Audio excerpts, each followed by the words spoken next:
Hey, Ivanka Firaby here. I'm the founder and executive director of Beyond the Shackles. We're a nonprofit that instills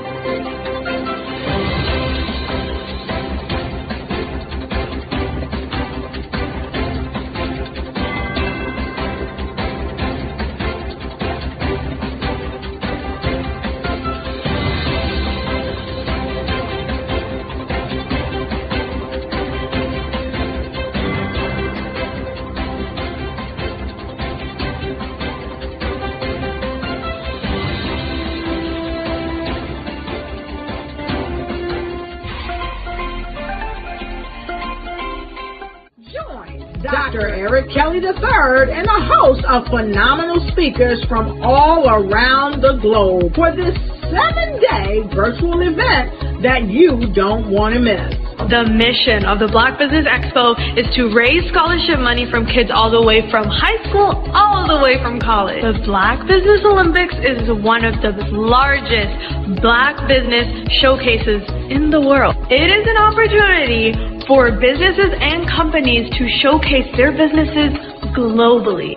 We are going to be giving away laptops up to $5,000 away to students.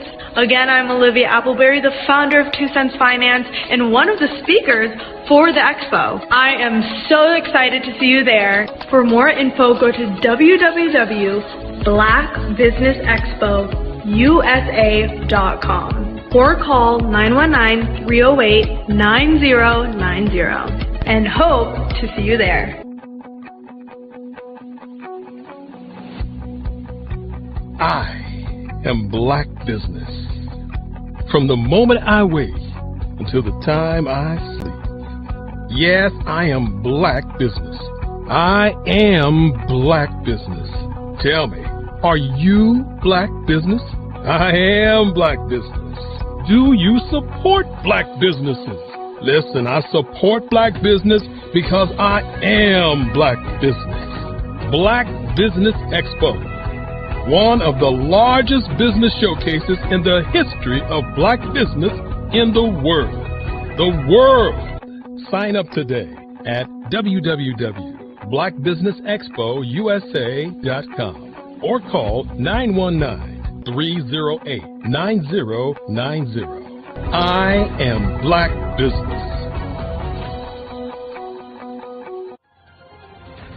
I am Black Business. From the moment I wake until the time I sleep, I am Black Business. I am Black Business. Are you Black Business? I am Black Business. Do you support Black businesses? I support Black business because I am Black Business. Black Business Expo, one of the largest business showcases in the history of Black America in North Carolina. Join Dr. Eric Kelly III and a host of phenomenal speakers from all around the globe for this 7-day virtual event that you don't want to miss. The mission of the Black Business Expo is to raise scholarship money from kids all the way from high school all the way from college. The Black Business Olympics is one of the largest Black business showcases in the world. It is an opportunity for businesses and companies to showcase their businesses globally. We are going to be giving away laptops up to $5,000 away to students. Again, I'm Olivia Appleberry, the founder of 2 Cents Finance and one of the speakers for the expo. I am so excited to see you there. For more info, go to www.blackbusinessexpousa.com or call 919-308-9090 and hope to see you there. I am Black Business. From the moment I wake until the time I sleep. Yes, I am Black Business.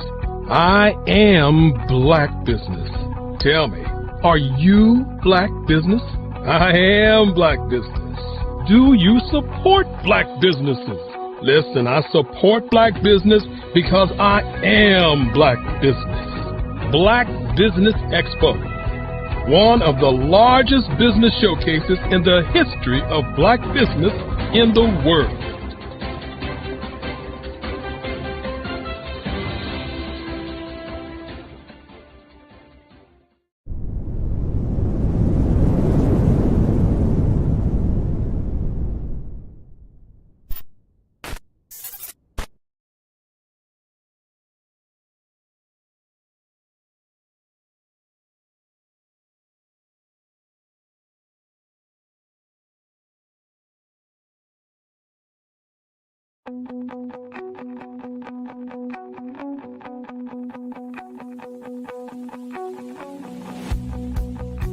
I am Black Business.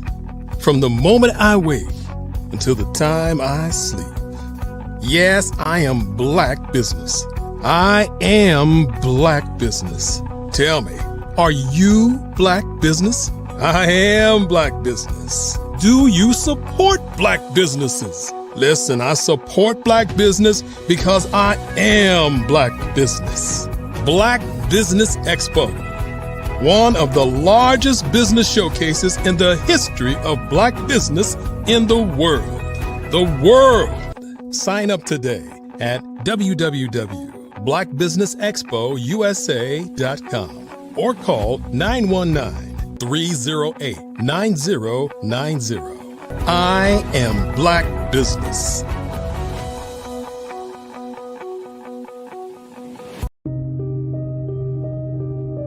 The Black Business Expo is changing my life. This year, they are giving away laptops and even $5,000 in cash to students just like me.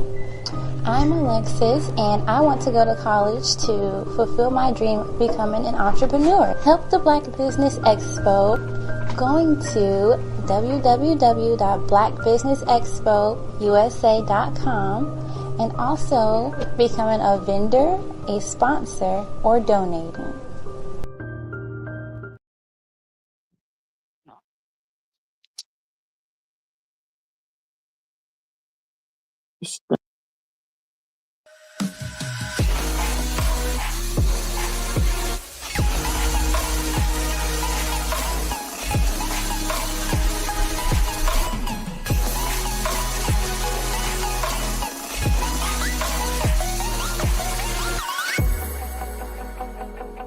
Welcome to Intentionality with Dominique, the show that helps business owners become valued and in-demand suppliers in the marketplace to scale their businesses.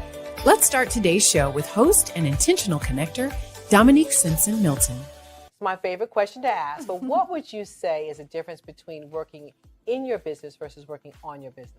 Oh my goodness, it's a mindset for sure. And prior to working with the council and working with you, I don't even know that I placed as much emphasis and importance on it. But now I understand the importance of working on the business, which is that business development, strategic planning, taking that 30,000 foot view, every 6 months and definitely at least once a year to find out what's working well, what's not, pivoting if there's a need to pivot, adding new verticals. Like that's working on the business. Working in the business is the day-to-day operations. Right. Putting out fires in the day-to-day, responding to emails, that type of thing. And working on the business is setting a strategy based on, what's going on in your various industries.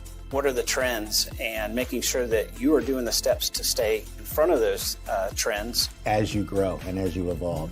I'd say there are a couple of things to that. One is, if you are in the weeds every single day, and quite frankly, when you start a business, there's not a lot of, it's hard not to be, right? Because you're probably small when you start. There are probably not enough resources for the things that you have to do.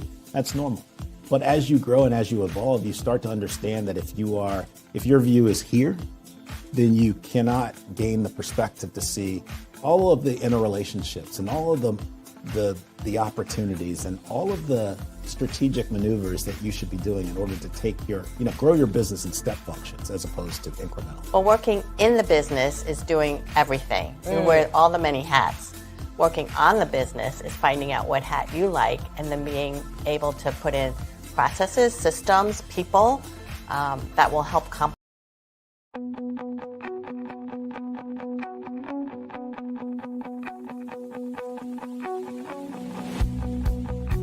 I am Black Business.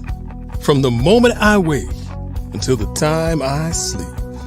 Yes, I am Black Business. All right. I want to welcome everybody to the Black Business Network. This is your host, Grant McGaugh, and host of the Follow Brand podcast and TV series. And I am your business moderator for Business Network is a 24-hour business network showcasing Black businesses, business owners. We are speakers from North Carolina, London, Singapore, Africa, Japan, States. The Black Business Network is a global community sharing its business knowledge to empower, educate business. And it is my honor to introduce an inspiring young powerhouse whose journey that is Delphine Dolphin. At just 15 years old, Delphine is already a visionary entrepreneur for youth empowerment. Her story began when, at only 7 years old, she launched Joy's pop-up bakery that quickly grew into a thriving business when the pandemic forced her brick-and-mortar bakery to up there. She reinvented herself, she pivoted her brand, and now owns a flourishing quick a two-time publishing author. Delphine made history as the youngest Miami Book Fair presenter, like former Vice President Joe Biden. Her book, I Am a Kid Entrepreneur, other young dreamers step into businesses with courage and confidence. So while she's running her business, senior at Florida International University, a rising senior pursuing a degree in determined to make an impact on justice and advocacy. And her mission is clear: to prove to every young person inspire change. So I would like to welcome her to the Black Business Network. Hi, Mr. Grant. I'm good. How are you? Went okay. It's in the studio, but we are fine. I'm telling you, your history is, I just can't. Is that correct? I'm sorry, could you repeat that? I think we're having a senior in college. Yes, I am currently a senior, which is crazy because I felt like it was just yesterday I was 13 and starting college. It's insane. I cannot believe that. I applaud you for what you were doing. We met, you were maybe 7 or 8. You had a cupcake business. You yes. Met me. Health services executives, health services. Your mom works in health services, and she is just a wonderful person. Your drive. What inspires you to launch a business at age 7? My main thing, I think, starting a business so young, I already knew the importance of money and how to incorporate that overall. I knew the value of it, and I knew the importance of it, because most kids, when they start their own, like when they're young, their parents give them money through allowance or chores for doing things around the house. But my house was completely different because my mom would always give me a percentage of what she made. And I think because of that, it made me understand money, because I would know what I was getting was always a percentage. And because she has her own business, she's a publicist, she has her own PR firm, I was able to see that the percentage that I was getting each time was never the same in comparison to her work as well, which would always be the same because it's a set amount. And that taught me a lot about business on my own, and seeing that, percentage come to me.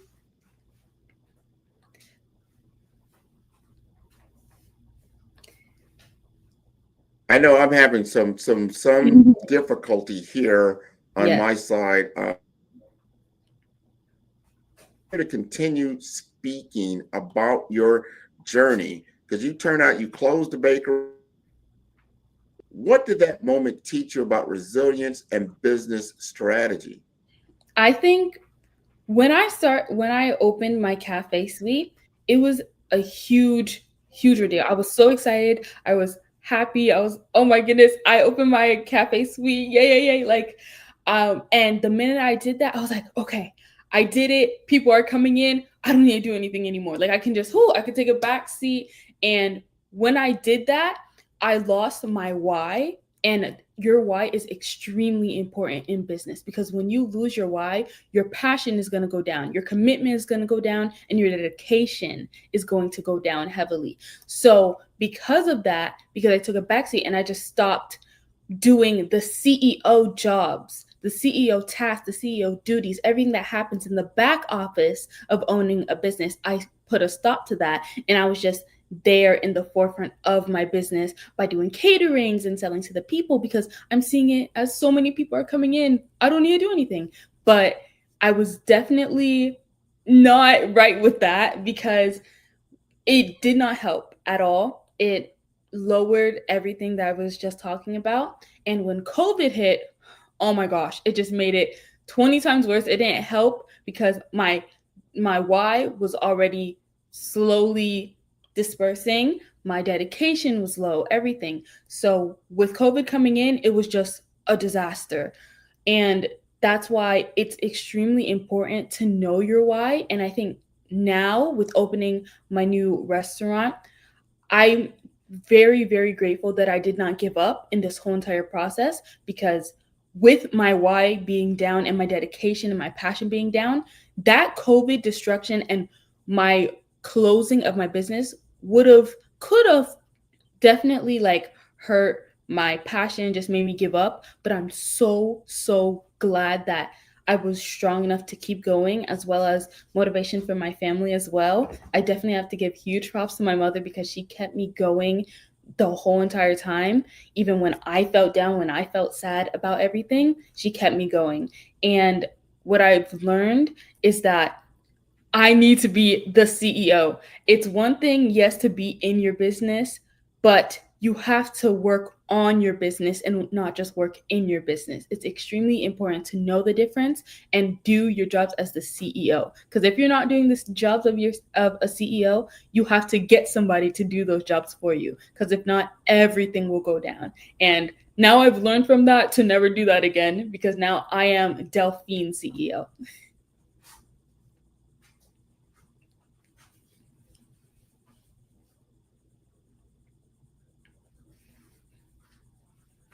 Well, you've done, your resilience is just, I applaud you. I just did, at your age, it's like you've been here before. You've done this. Everybody always says that. It's like, wow, she's got a head start on everybody else, Yes. That. So now you've opened a new business, like you, Pines. I'm not sure how you're doing it, but you manage the big demands of a business while you're still. Tell us more about how that journey right there, how you got the energy and the time. Yes, I know a lot of people think like, oh my goodness, you're in university now and you have your business. How do you manage all of that? But I definitely think me starting a business and having my business since I was 7 years old made it easier. A lot of people might think, oh, you start in college, you being in university, that educational level will definitely help you in business, but it's actually the complete opposite. Me starting my business at 7 years old, being in rooms of amazing professionals, learning so much from them, taking workshops, seminars, all those classes from 7 to 10 to 12, it definitely helped, because I would not have been able to start college at 13 years old if I didn't do any of those things at 7 or 8 or 9 or 10 or any of that. So I definitely think business helped me a great deal into becoming who I am. Not only was I was smart when I was 7 years old and doing my cupcakes, but all the things that I learned from business made me smart and intelligent. So that combination of smart and intelligence helped me start college at 13 years old, and I would not have been able to do it without it. But the whole thing when it comes to being in university, a lot of people think, oh my goodness, you're in university, like you must be in your book stressing all the time. Like, how are you doing it? But it's actually so much easier. I think it's for two reasons. One, I have a schedule, even if it's not like concrete, set in the book, set in stone, where you have to like 9 a.m. to 10 a.m., like every hour you have to do this specific thing.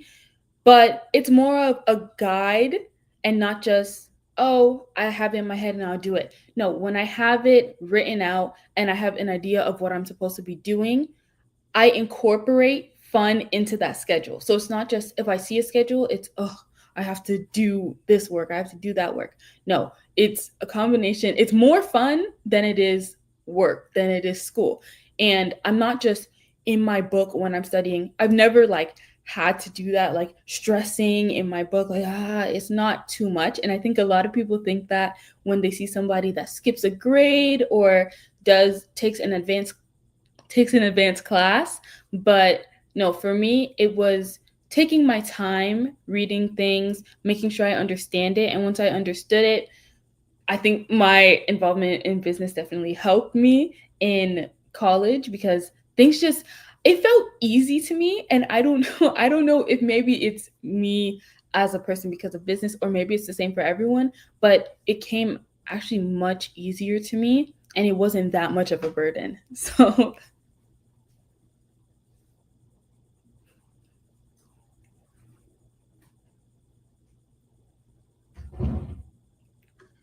Well, I tell you, your continued, resilience, and I teach the BRAVE framework. You are the epitome of what I call the BRAVE framework in what you're doing.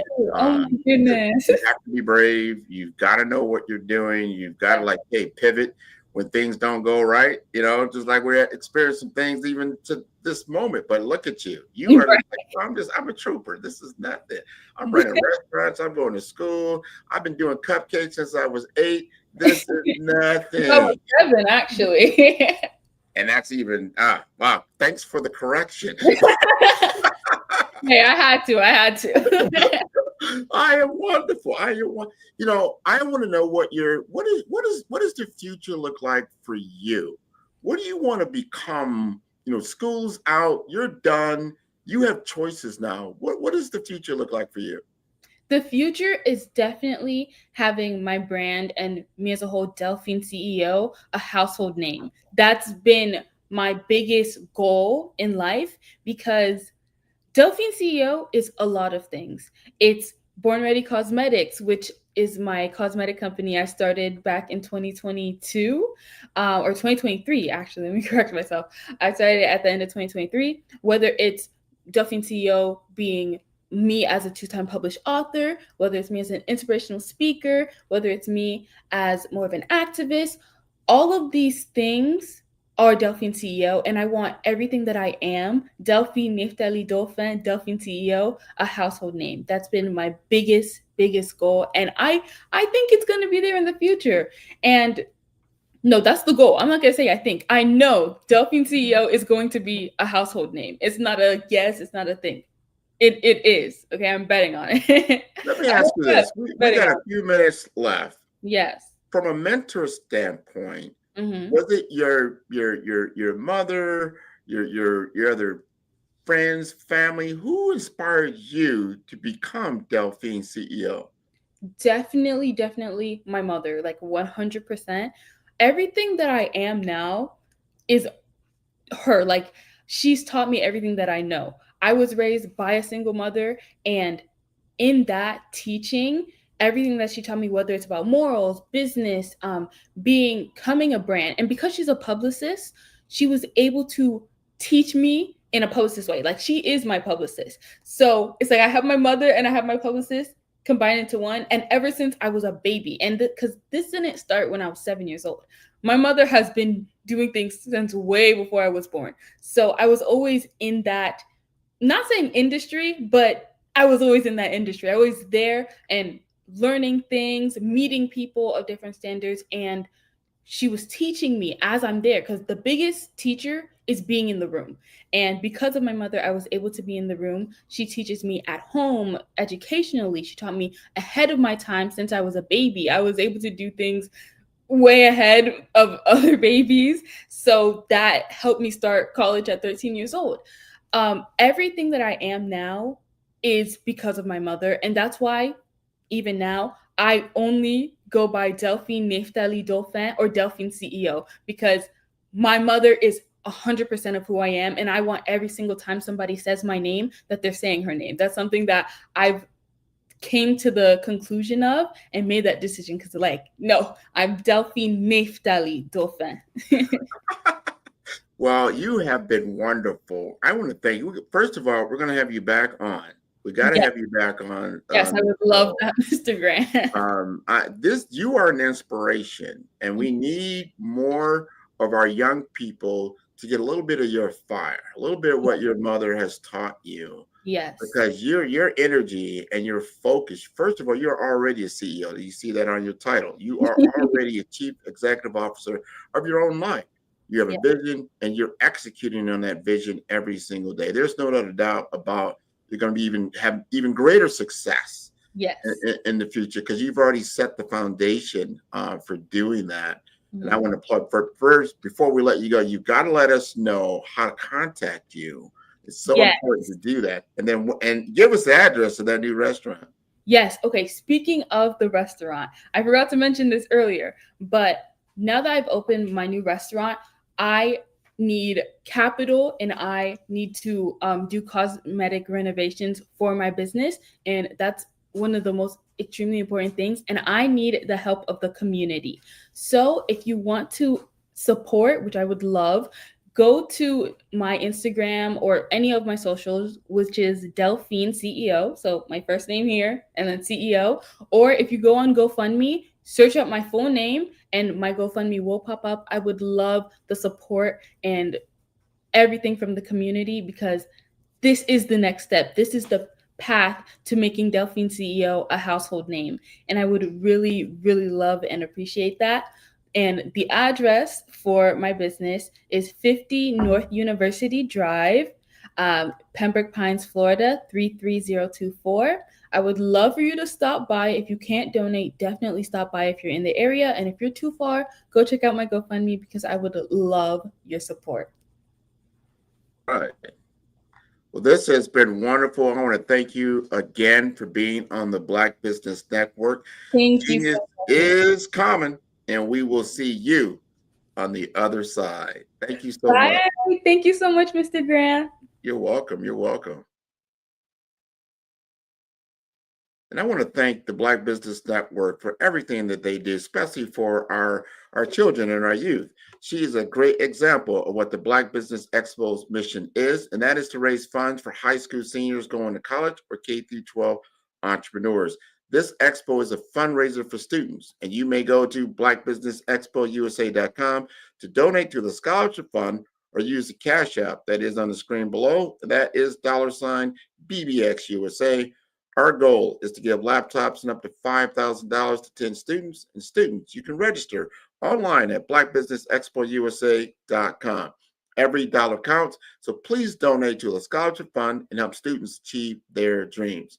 Special thanks to our Black Business Expo USA sponsors, and they include NC100, Suede Soul, Carolina, Virginia Minority Supplier Development Council, Step Management, Margin McLean Foundation Incorporated, Genius is Common, Exactive Women's Success Institute, The Quality Coaching Company, Superwoman Business Services, Creative Force Studios, Elite Entertainment, Black Business Olympics, Artistic App Design, Banks Law Firm, 5-Star BDM, Black Business Expo USA.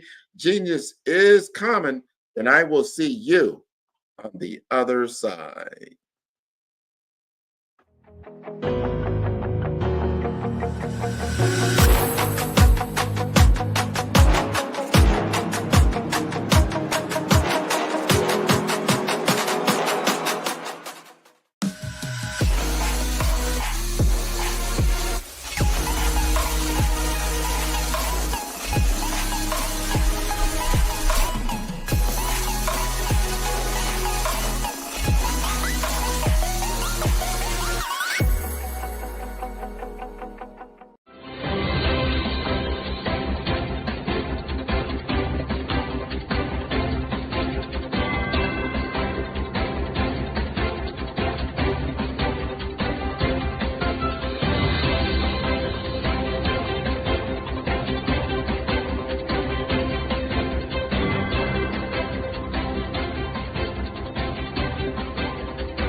Dr. Eric Kelly III and a host of phenomenal speakers from all around the globe for this 7-day virtual event that you don't want to miss. The mission of the Black Business Expo is to raise scholarship money from kids all the way from high school, all the way from college. The Black Business Olympics is one of the largest Black business showcases in the world. It is an opportunity for businesses and companies to showcase their businesses globally. We are going to be giving away laptops up to $5,000 away to students. Again, I'm Olivia Appleberry, the founder of 2 Cents Finance and one of the speakers for the expo. I am so excited to see you there. For more info, go to www.blackbusinessexpousa.com or call 919-308-9090 and hope to see you there. I am Black Business. From the moment I wake until the time I sleep. Yes, I am Black Business. I am Black Business. Tell me, are you Black Business? I am Black Business. Do you support Black businesses? Listen, I support Black business because I am Black Business. Black Business Expo, one of the largest business showcases in the history of Black business in the world. The world! Sign up today at www.blackbusinessexpousa.com or call 919-308-9090. I am Black Business. I am Black Business. From the moment I wake until the time I sleep, I am Black Business. I am Black Business. Are you Black Business? I am Black Business. Do you support Black businesses? I support Black business because I am Black Business. Black Business Expo, one of the largest business showcases in the history of Black America in North Carolina. Join Dr. Eric Kelly III and a host of phenomenal speakers from all around the globe for this 7-day virtual event that you don't want to miss.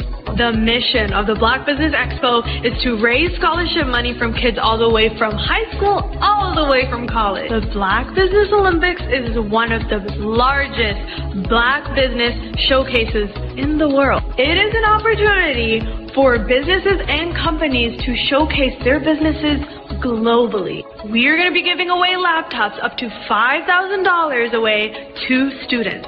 Again, I'm Olivia Appleberry, the founder of 2 Cents Finance and one of the speakers for the expo. I am so excited to see you there. For more info, go to www.blackbusinessexpousa.com or call 919-308-9090 and hope to see you there. I am Black Business. From the moment I wake until the time I sleep. Yes, I am Black Business. I am Black Business. Tell me, are you Black Business? Black Business Expo, one of the largest business showcases in the history of Black business in the world.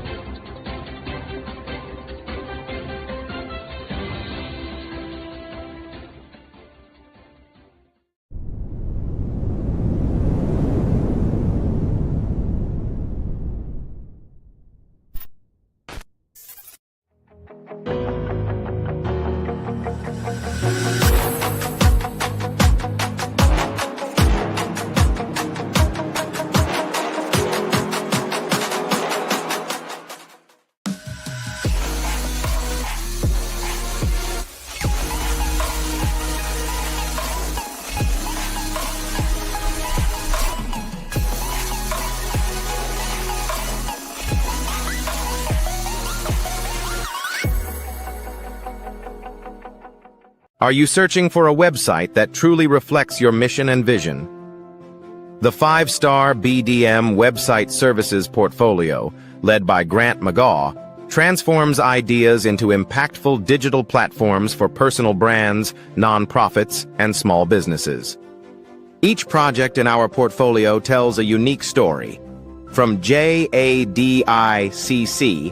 a infection control expert organization with professional polish, to Ikaba World Community, a dynamic hub for events and memberships, and Pink Lotus Project, empowering women with donation and program features, every site is crafted using our Brave branding framework and mobile-first development.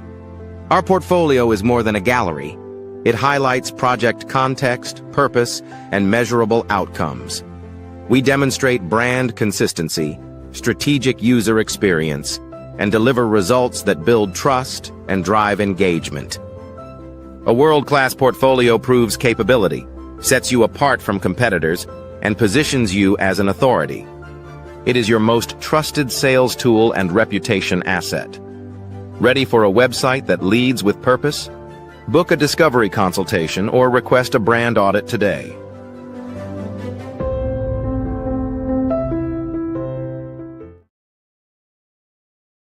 At 5-Star BDM, we don't just elevate brands, we forge industry icons.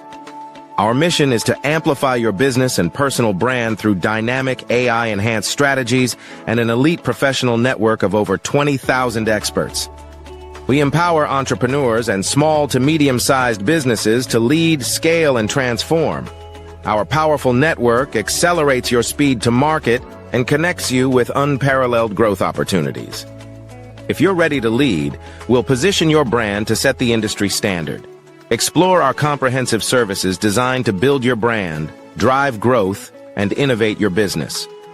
From personal branding and business development to technology solutions and investment banking, we offer tailored strategies that deliver measurable results and help you dominate your market.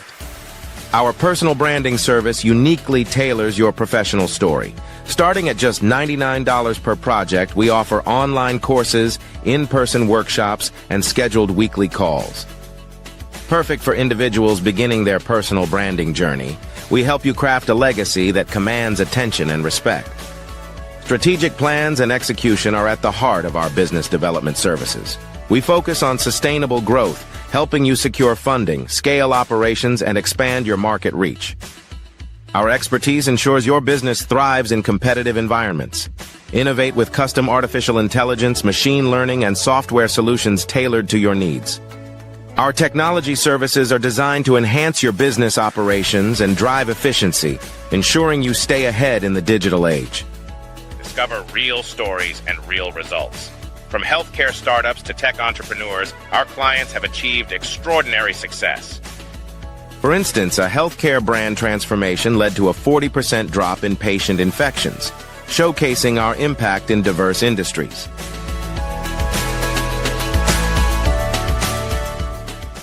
Absolutely. So our coaching program help people that have the lack of time, that lack strategies, and lack the confidence to go after their dream life. So we help them implement tools. We help them implement, I love to leave the inherited lack of finances or the education behind finances. But it wasn't until I lost my firstborn, my only son, that life changed for me. And where I was going after it all, living the corporate life, hit my 6-figure income, and living in my dream house with my dream man, driving my dream car. Wow. I nearly lost it all when I lost my son. And so I realized it only takes one financial catastrophe that can change your entire life. That's what made me start All New Beginnings. Because no matter what's going on in life, there's a new beginning.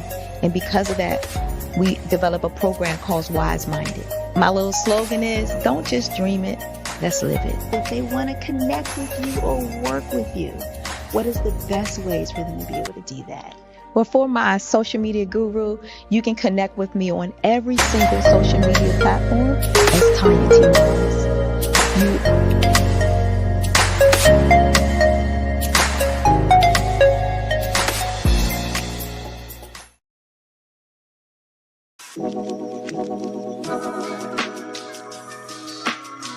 the African company and the African CEO is making a conscious decision to bring on someone external to the continent versus bringing on someone who is from Ghana or Kenya or South Africa.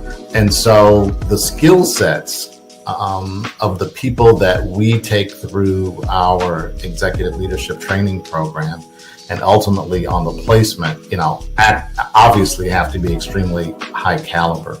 So what we look for are corporate executives at the vice president to C-suite level, as well as Black entrepreneurs. When we look at the Black corporate executives, we're looking for some very specific skill sets, whether that be around supply chain, sales and marketing, engineering, product development. We want our folks to be able to add immediate value to the corporate board, right? And the other thing is, even if they don't necessarily have specific industry experience, they're bringing a diversity of thought.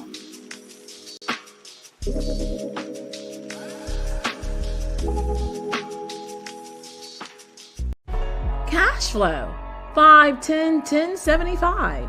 I use the cash flow app to keep track of my charities. Cash flow 5, 10, 10, 75 helps you manage expenses, helps keep track of charitable giving, helps you save your money. Cash flow 5, 10, 10, 75. Download it today. Cash flow 5, 10, 10, 75 would like to wish the Cyber Bears good luck in this year's first robotics competition.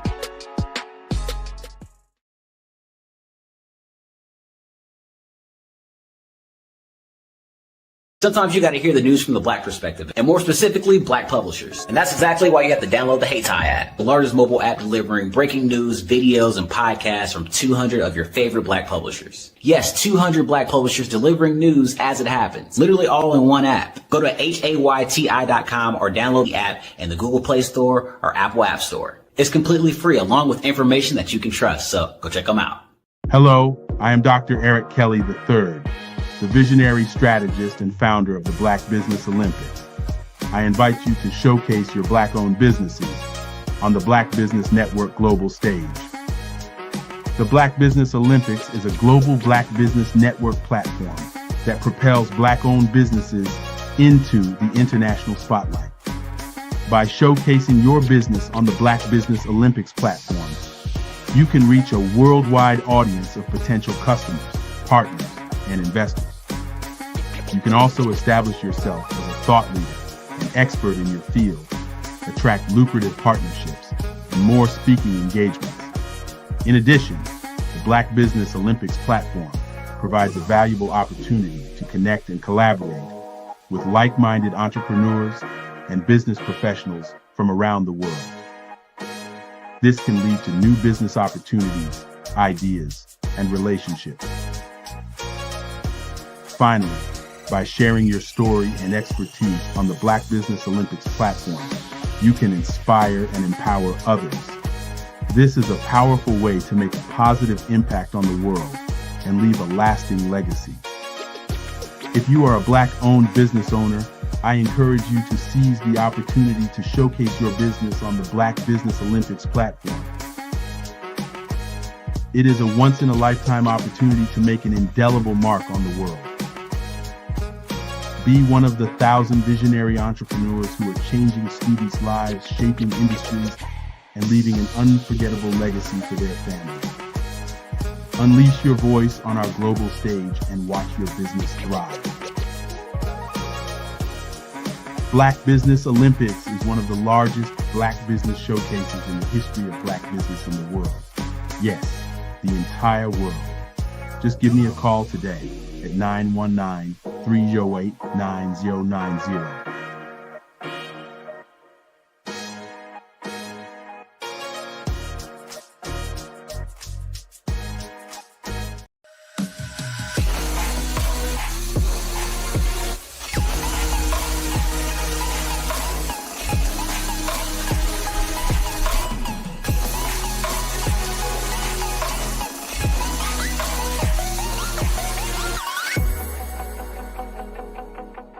Grant McGaw, CEO of 5-Star BDM, is turning heads in the healthcare and information technology sectors with his groundbreaking approach to personal branding and business development. By challenging conventional strategies, he's setting a new standard for how executives present themselves and their businesses to the world. McGaw's expertise isn't just about standing out.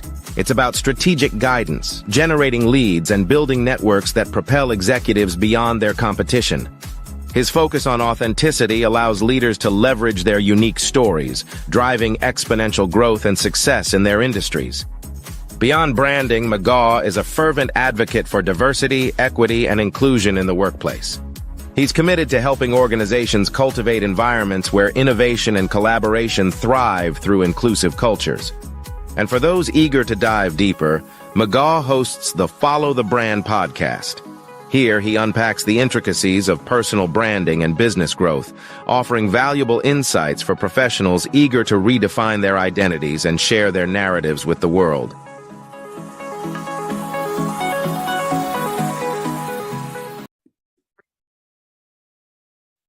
Hello, I'm Dr. Madeline Ann Lewis, President and CEO of the Executive Women's Success Institute.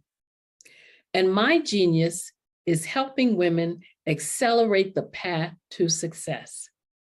You know, I was blessed to have strong women in my life who encouraged, motivated, and pushed me to do my best and to never even think about giving up on my dreams.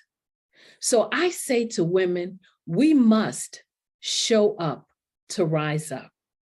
We have talents and potential, but who will see them if we don't speak up and get noticed? I know that women are a tremendous resource on this planet, and there is nothing more fulfilling than helping a woman tap into her full potential. I do this because I want to be a part of helping as many women as I can to show up, to rise up.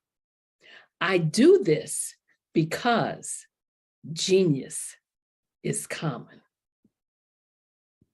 Are you a Black entrepreneur with a vision for global success? Are you ready to take your business to the next level? Introducing the Black Business Network, BBN, one of the largest Black business showcases in the history of the world. The only 24/7 global multimedia ecosystem dedicated to connecting and promoting Black entrepreneurs, brands, and businesses globally. With BBN, you can sell your business now 24 hours a day to over 200 countries. Reach a global audience in real time, build trust, and generate leads like never before.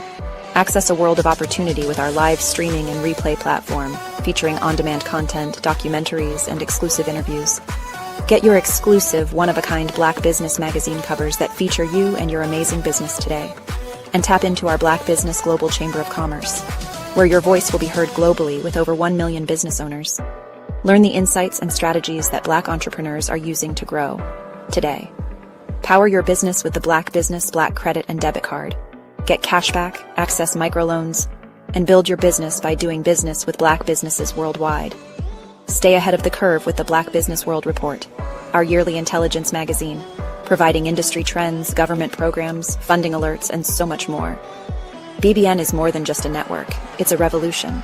It's a global movement, uniting Black entrepreneurs from over 200 countries to share knowledge, build relationships, and create economic empowerment. And for corporations, BBN offers a unique opportunity to demonstrate your commitment to diversity and inclusion and access. Submit your corporate commercial today.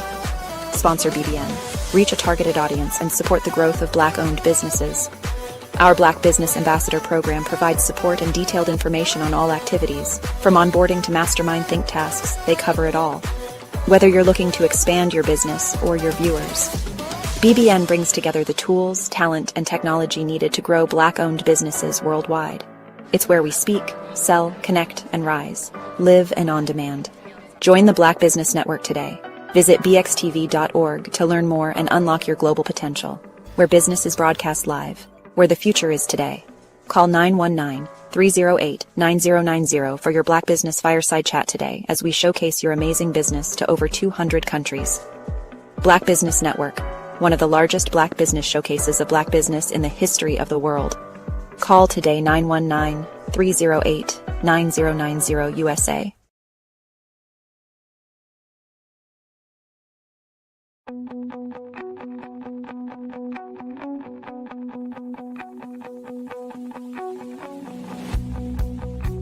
I am Black business. From the moment I wake until the time I sleep. Yes, I am Black business. I am Black business. Tell me, are you Black business?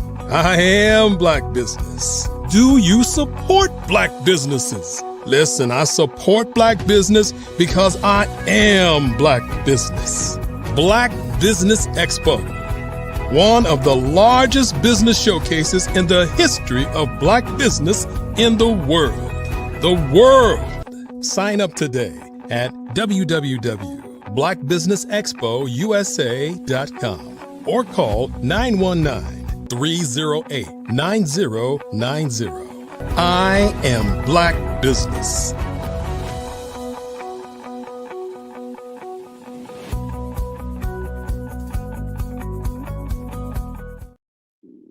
Welcome, everyone. Welcome to the Black Business Network. My name is Grant McGaugh, CEO of 5-Star BDM and host of the award-winning Follow Brand podcast and TV series. And I am your business moderator for this session on the Black Business Network.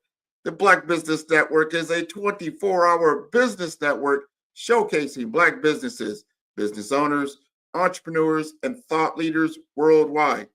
We have speakers from North Carolina, London, Singapore, Africa, Japan, and cities all over the United States. The Black Business Network is a global community sharing its business knowledge to empower, inspire, and educate businesses about business. And it is my pleasure to introduce a creative visionary and master storyteller whose work transforms how we see and feel the world, Dale Campbell. As the founder and CEO of Positive Productions Plus, Dale is on a mission to harness the power of video production, 3D animation, and immersive experiences to tell stories that spark change and serve a greater purpose. So beyond production, he is the core behind everything that Dale does. And he's a simple but powerful belief and that media done right can transform, inform, inspire, and ignite transformation. So I would like to bring him to the stage. We're talking about Mr. Dale Campbell, all the way from Davenport, Iowa. Is that correct?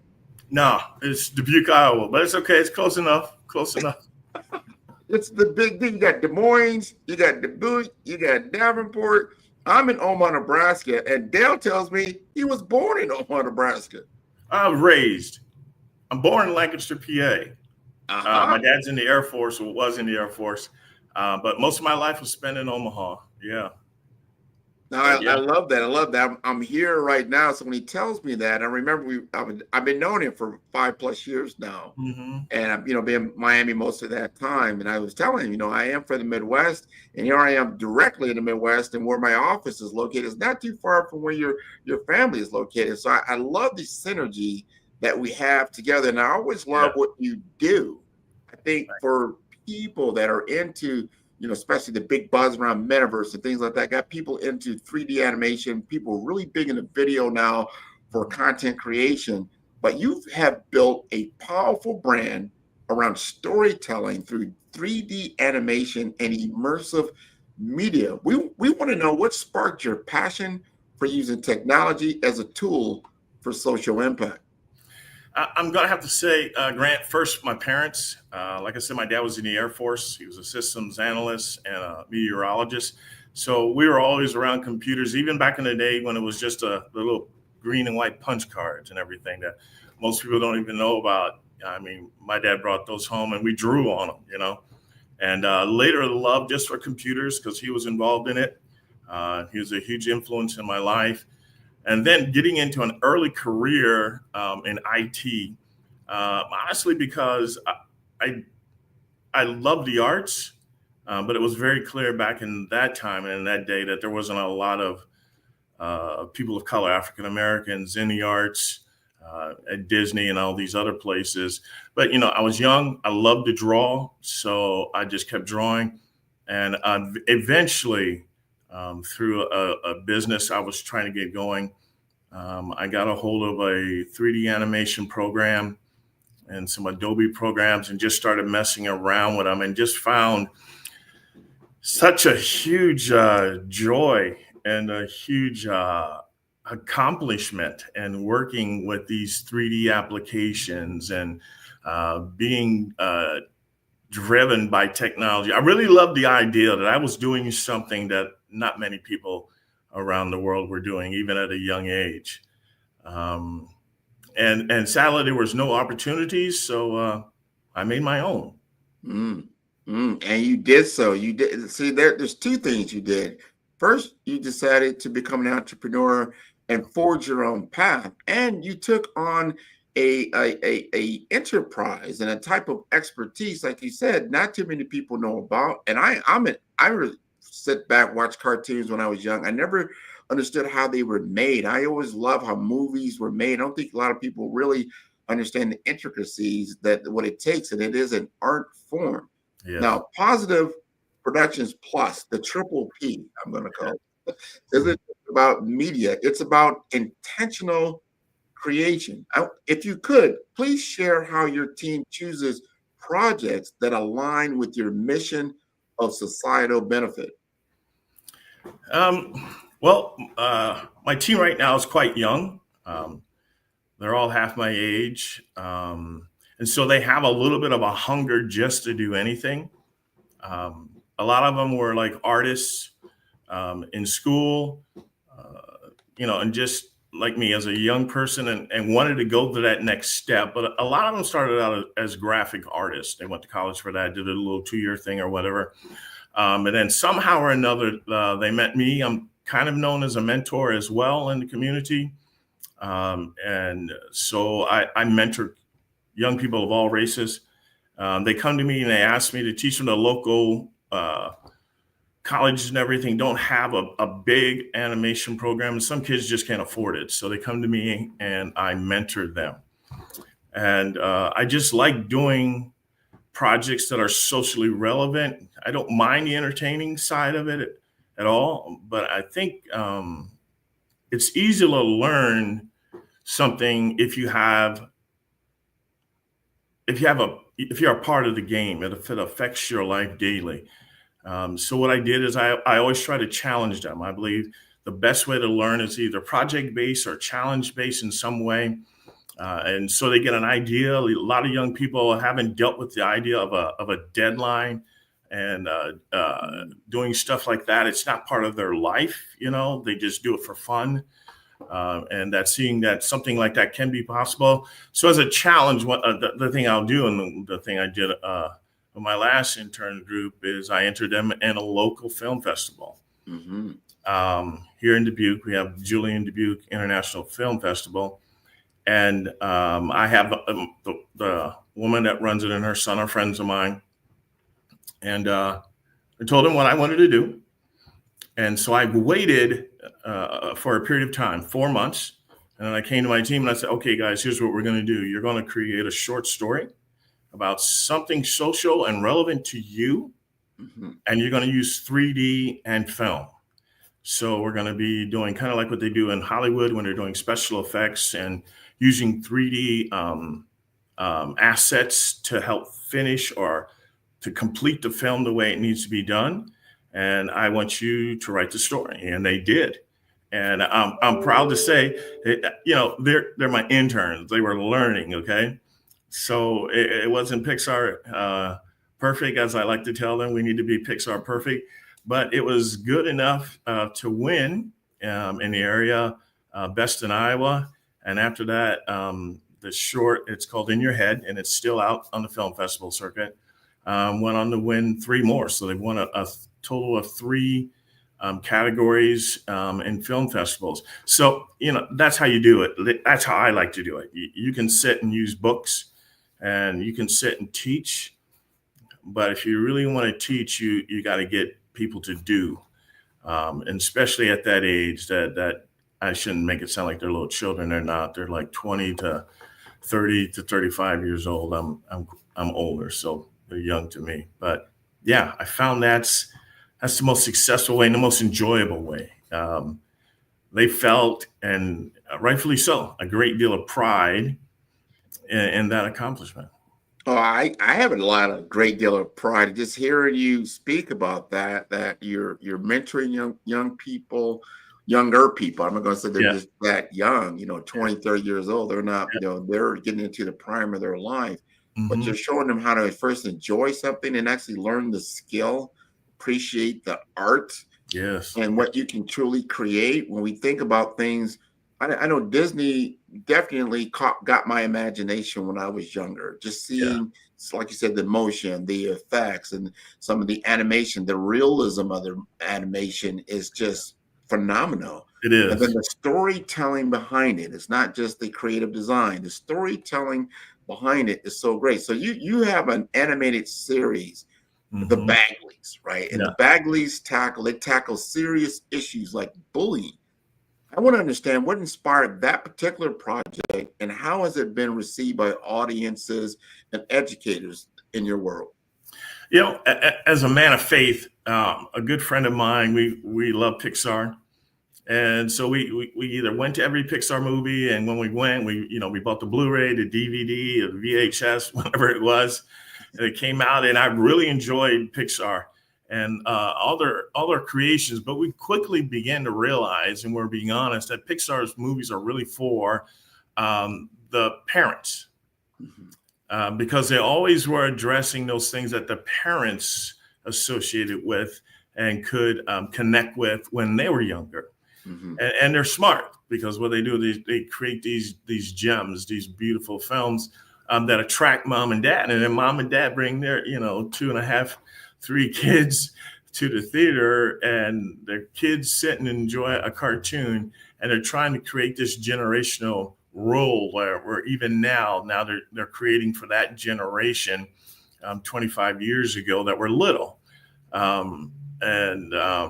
So we wanted to create something that was, in my opinion, more important and put a greater emphasis on the family and the importance of the family.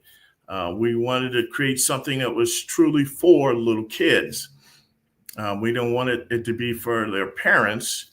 We wanted it to be about their parents and the role that their parents had. Kids can talk amongst themselves, and they can ask each other what to do rather than sometimes going to the parents. So we wanted to try and create stories that placed in parents in a higher role, and recognizing that role, that children need those parents in their lives to be almost that higher, almost that Christ-like figure in their life. And so that's why we created. And it's been a minute. We haven't done much with it lately. We're still going to. I just needed to fill the other areas of the created need I had in my life. So we kind of moved on to some other things. But the Bagleys is still much love. I still have parents talk to me about it. When are you going to bring back the next Bagley? I'm like, as soon as I'm done with this and this, I'm going to go back to that. I promise, It was my baby and I love it, but yeah, I have some other things I need to get to. No, fan favorite, because the story continues, right? So people want to, it takes a life form of its own, right? Yep. And it's always good. I'm sure you always love to hear that you have a fan base and people are reaching out to you like, wow, people are tuning in when you don't even realize it sometimes. And they really have an affinity to the work that you're doing. Now, you've worked with AR, art, which is big now, artificial reality, 3D immersive experiences. Yep. What do you see as the biggest opportunity specifically for Black creatives and entrepreneurs in the world of what we call spatial computing and extended reality?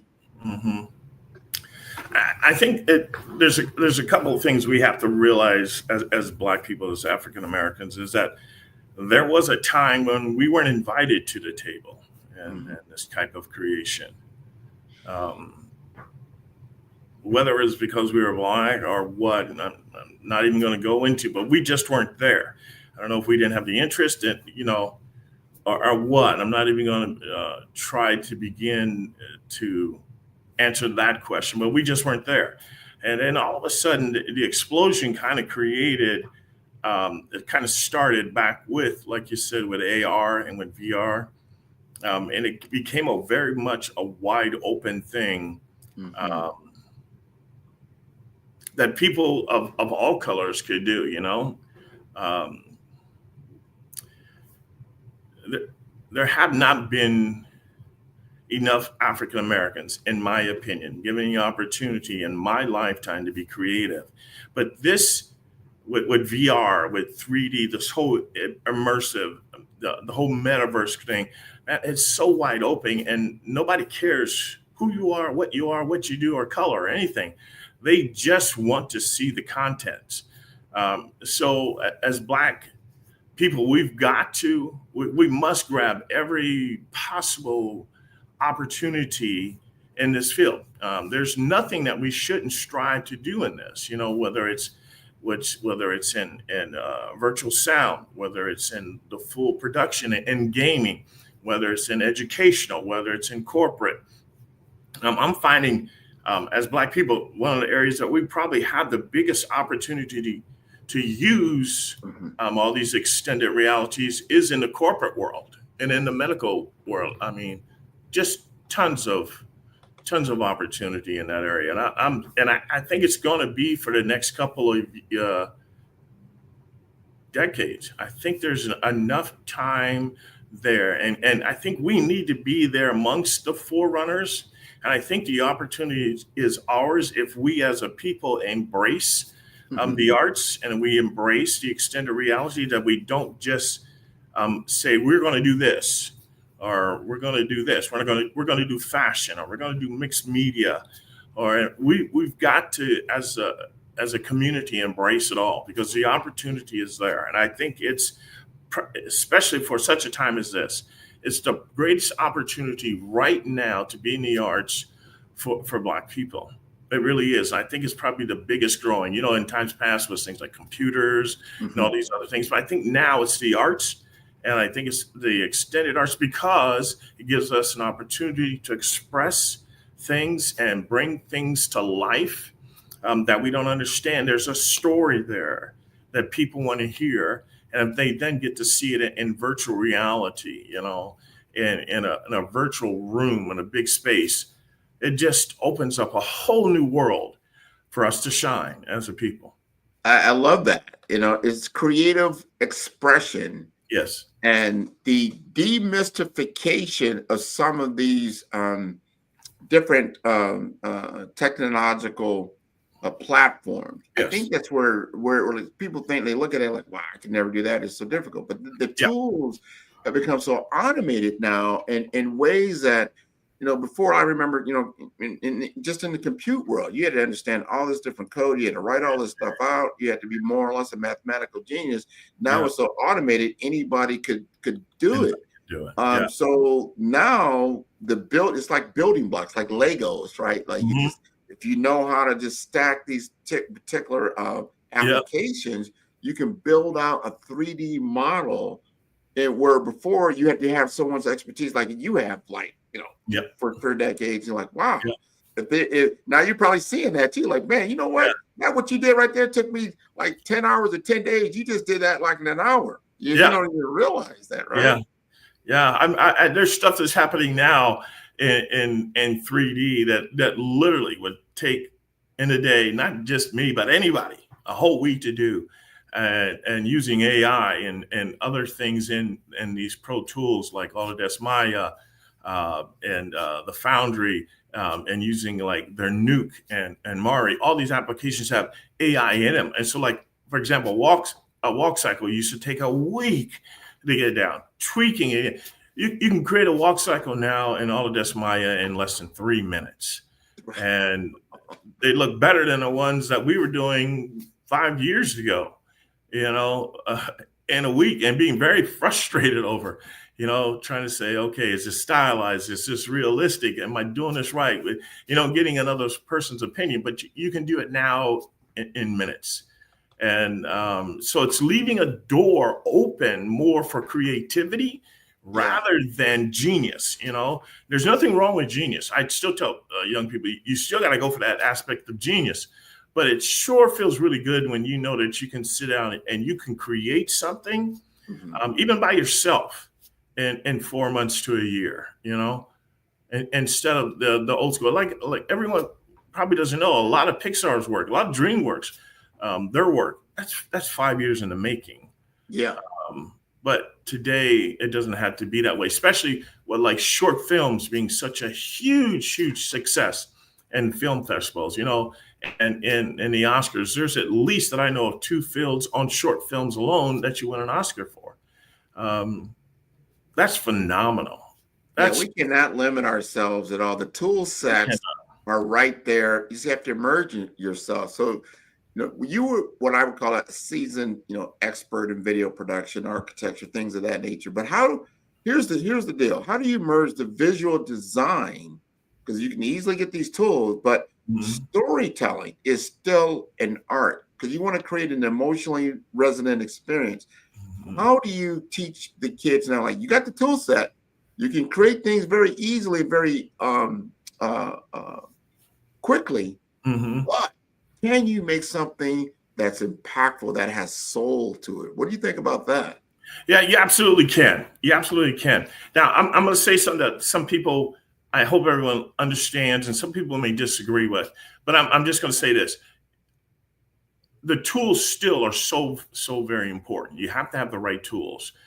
For example, I've just learned in this year that as we're going after some feature film things that we want to do, I just didn't have the right tools in place. And how do I learn that? I learned that experiencing life, experiencing the work, and being that creative artist. First of all, I tell people there's nothing wrong with going to school. Okay. So if you can have the opportunity to go to school and you can get a degree in graphics art and design and drawing, do it. Okay.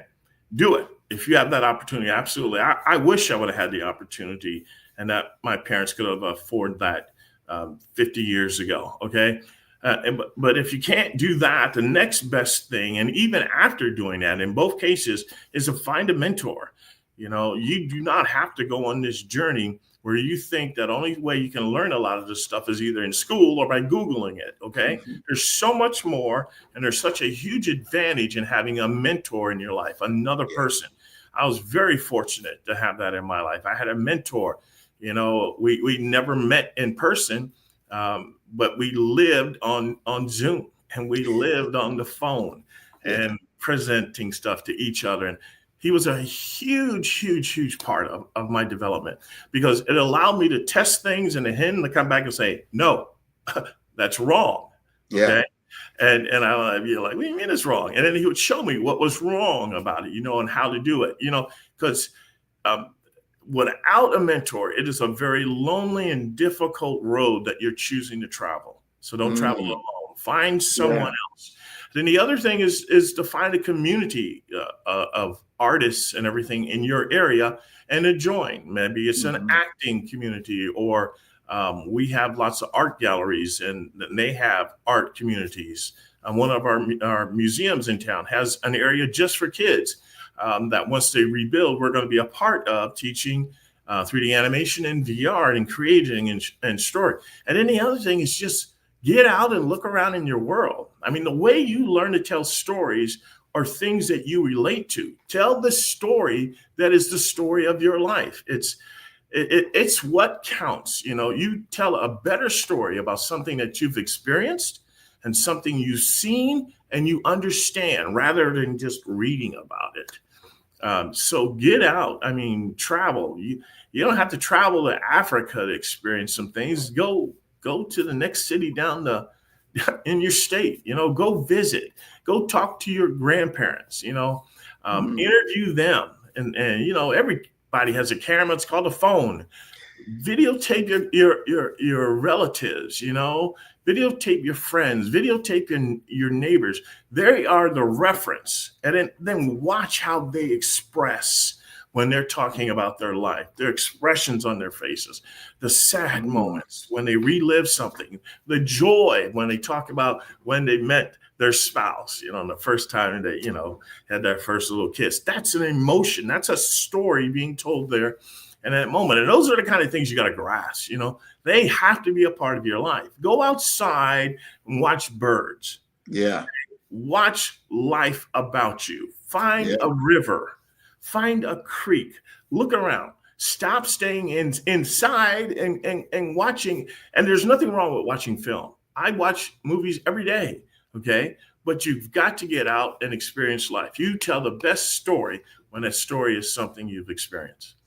Well, I couldn't even said it better. And I'll tell you one thing I did, Dale. You appreciate this, because I haven't lived in my hometown, Omaha, Nebraska, about 35 years. So when I go around different places, it's like going back in time. And there's stories around every corner. I went by my grandfather's house. I went by my grandmother's house. I went by some of the churches I was baptized in, some of the churches I visited. I'm going around. People don't realize I'm going back through stories and experiences, and these people are gone, but my memories are still very, very fresh.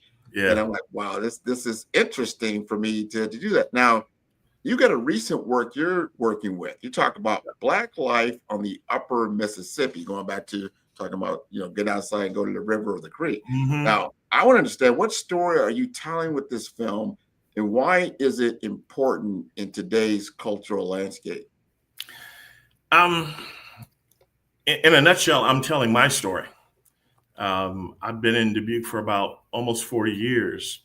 And there was a transition and a change from Omaha, Nebraska, military life. And military life is very different than what we call outside life, okay? It's very different when you're living under that. And then leaving that and then moving to a town that was historically, statistically known to be racist. And have a great deal of racism, in the top 5 and on the 5 and 10 on the worst place to live as a Black person, worst place to get a job as a Black person, and go on and on and on, and it was a huge culture shock, because I never really thought of myself as being a Black man the way we think about it today. I was just a man. I happened to be Black. Yeah. But today I'm understanding more at age 67 what it is to be a Black man.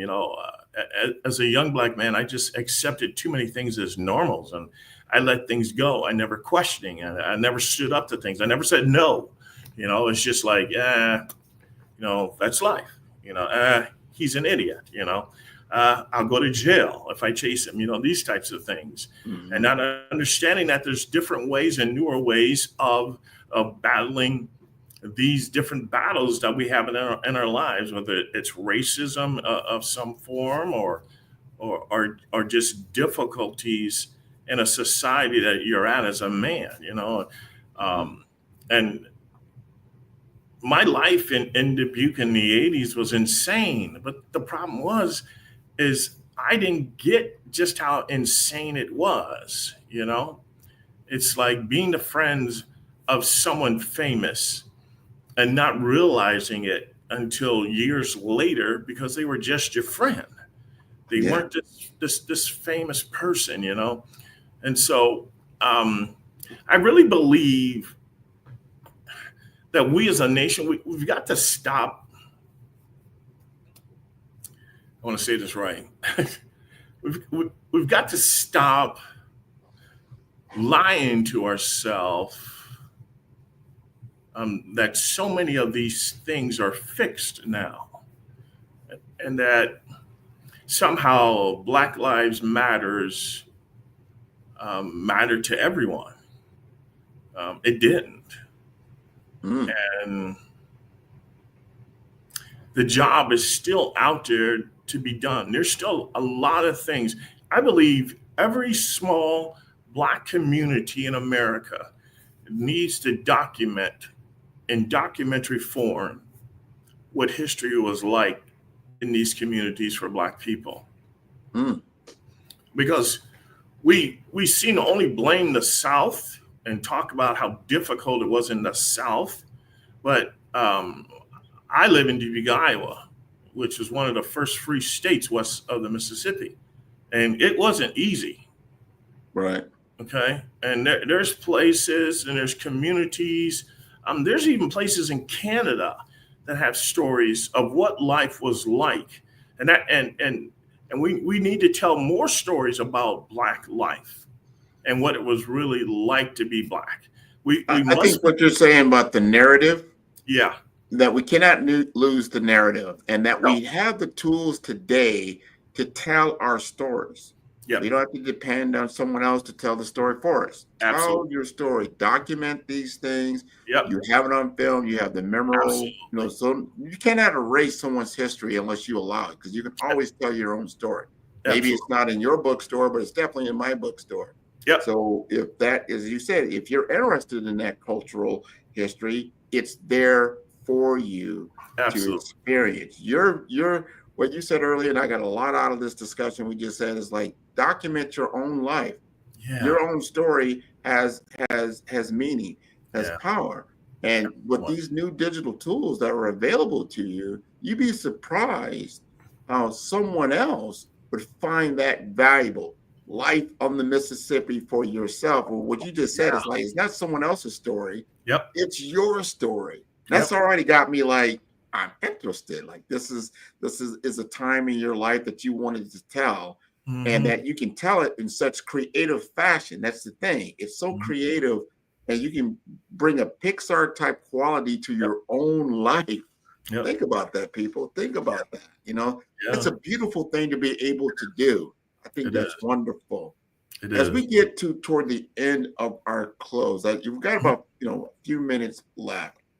You're a very creative leader, but we got to know, first you got to tell us how to contact you, because I think what you said earlier about being a mentor, that we have to show our generations how to create with these tools in a professional manner, that they can actually create a business for themselves as well.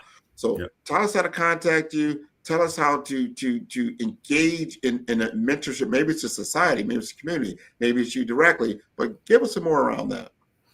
Well, you can reach me at my email, Dale Campbell Jr. at positiveproductionsplus.com. My number, I think, is somewhere out there. I have a website for everything. If you just look up my name, Dale Campbell Jr., I'm sure you'll find me. And as far as, I believe you're either a mentor or you're being mentored. You need to have that in your life, because if not, to be honest, you're just going to grow stale. So you need to have that. We as a community, when you go back to Africa and you look up some of these things, they were always telling stories about things gone by and about your heritage. I had the privilege of my wife gathered 12 students at a local college here as a gift for me for 3 hours. They ate dinner with me and they just talked to me about their lives in Africa. You got to find connections. You got to find mentors. If nothing else, reach out to your local chamber. Okay. Find Black businessmen in your area. Okay. Like-minded. Okay. Find arts and theaters, these places, and look for a mentor, and then start talking to them about what you want to do. And if you can't find any of those, call me, reach out to me. I don't know how to get you all my information. You can help me with that, Grant. We will. No, this is a time where we celebrate our Black entrepreneurs. We showcase you for this very, very reason. Because you're telling your story not just in Iowa, you're telling your story on a worldwide stage. So there's people all over. You're influencing people, like you said. You intentionally got together with 12 people from an African nation. Now because of technology, you can now reach African people all over the continent. not only in Africa, but in the Caribbean, North America, in Asia. So the whole world is now becomes a stage in which you can now engage. But you have to make yourself, you got to know how to talk to the platforms, right? You call them the algorithm, the SEO, whatever, just so they can discover you. So you're discoverable. I would like to see you do like a mentor series on YouTube on, hey, here's the top 10 steps to get started with creating 3D animation, and be like, wow, and if people, because these are learning platforms and they become a library of knowledge that you put together, and they can get somebody interested. So, and I was talking to a group of young people, you appreciate this. This just happened for Florida Atlantic, FAMU. I think it's Florida Agricultural Mechanical University, FAMU. And they're doing their dissertation. And we were talking about young people, 25 years old and whatever. Well, how do they use social media? Well, a lot of times they're using social media for entertainment. It's an entertainment. I understand that. Yep. How about infotainment? Sometimes some infotainment. But if you start showing people, like, you can utilize, it's nothing wrong with social media of itself. Some people are like, oh, it's so terrible. Like, no, it's how people use it, or the information that they're putting out there on it, right? The platform of itself is not bad. It's what you're using it for. So if we can start putting better content out on these platforms, like, hey, you can tune into Dale Campbell Jr., and you can learn video production, 3D animation. I would love to see these kids. You know what? Now it's summertime, right? Let's get outside of the house. Let's just go down and film. Like, I like to go fishing, right? I'm going to film that. I'm going to put that in almost in a documentary type section, how I got up in the morning, how I, got out, get in my car, so to locate the location, like you said, see the birds, the flies, all the living things that are happening, the experience. There's always something along the way that you didn't expect, or see that first moment where you're fishing, then bam, the fish hits the line, and you see it come to the boat, and the whole nine, and it's just like, man, you're part of nature. You're part of that's why I always liked about it. I feel I'm part of the life cycle of what's happening around me all the time. I think this is wonderful. So I want to thank you again for being on the Black Business. Just a quick note. It's really funny. We are getting ready to we're working on it right now, trying to get some episodes together to do exactly that on our YouTube page. Yes. We're going to call it Real World 3D Production, and we're just going to do videos about what it's like and how to get started, applications and all that. So it's going to be on Positive Productions Plus YouTube page. So watch for that. Yeah, definitely going to I can't wait to watch for that. I'm going to be looking for it, Dale. And you got to be coming down here. We got to go to lunch here pretty soon. How about that? Yep, definitely. I want to thank you again for being on the Black Business Network. Genius is common, and I'll see you on the other side. Thank you. You're welcome. Excellent, excellent, excellent discussion. I want to remind again, people, the Black Business Expo's mission is to raise funds for high school seniors going to college or K through 12 entrepreneurs.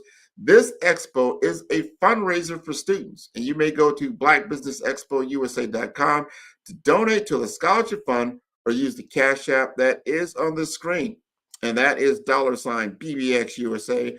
Our goal is to give laptops and up to $5,000 to 10 students. Students, you can register online at blackbusinessexpousa.com.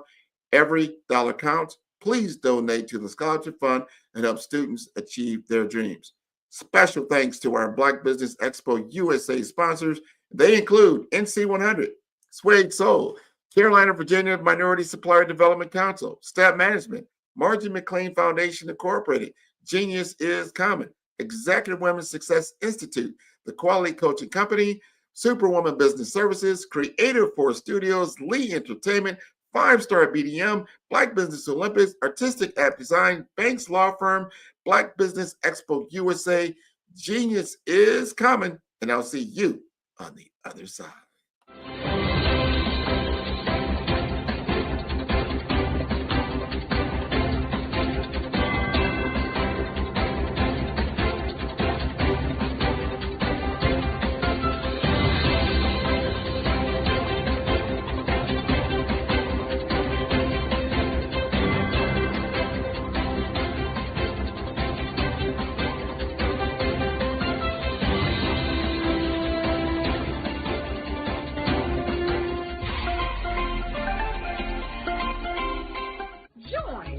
Dr. Eric Kelly III and the host of phenomenal speakers from all around the globe for this 7-day virtual event that you don't want to miss. The mission of the Black Business Expo is to raise scholarship money from kids all the way from high school, all the way from college. The Black Business Olympics is one of the largest Black business showcases in the world. It is an opportunity for businesses and companies to showcase their businesses globally. We are going to be giving away laptops up to $5,000 away to students. Again, I'm Olivia Appleberry, the founder of 2 Cents Finance and one of the speakers for the expo. I am so excited to see you there. For more info, go to www.blackbusinessexpousa.com or call 919-308-9090 and hope to see you there. I am Black Business. From the moment I wake until the time I sleep. Yes, I am Black Business. I am Black Business. Tell me, are you Black Business? I am Black Business. Do you support Black businesses? Listen, I support Black business because I am Black Business. Black Business Expo, one of the largest business showcases in the history of Black business in the world. The world! Sign up today at www.blackbusinessexpousa.com or call 919-308-9090. I am Black Business. I am Black Business. From the moment I wake until the time I sleep, I am Black Business. I am Black Business. Are you Black Business? I am Black Business. Do you support Black businesses? I support Black business because I am Black business. Black Business Expo, one of the largest business showcases in the history of Black America in North Carolina. Join Dr. Eric Kelly III and a host of phenomenal speakers from all around the globe for this 7-day virtual event that you don't want to miss. The mission of the Black Business Expo is to raise scholarship money from kids all the way from high school, all the way from college. The Black Business Olympics is one of the largest Black business showcases in the world. It is an opportunity for businesses and companies to showcase their businesses globally. We are going to be giving away laptops up to $5,000 away to students.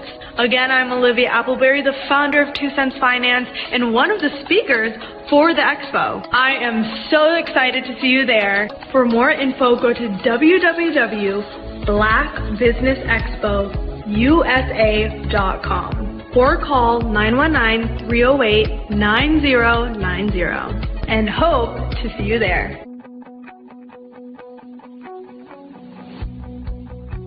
I am Black Business.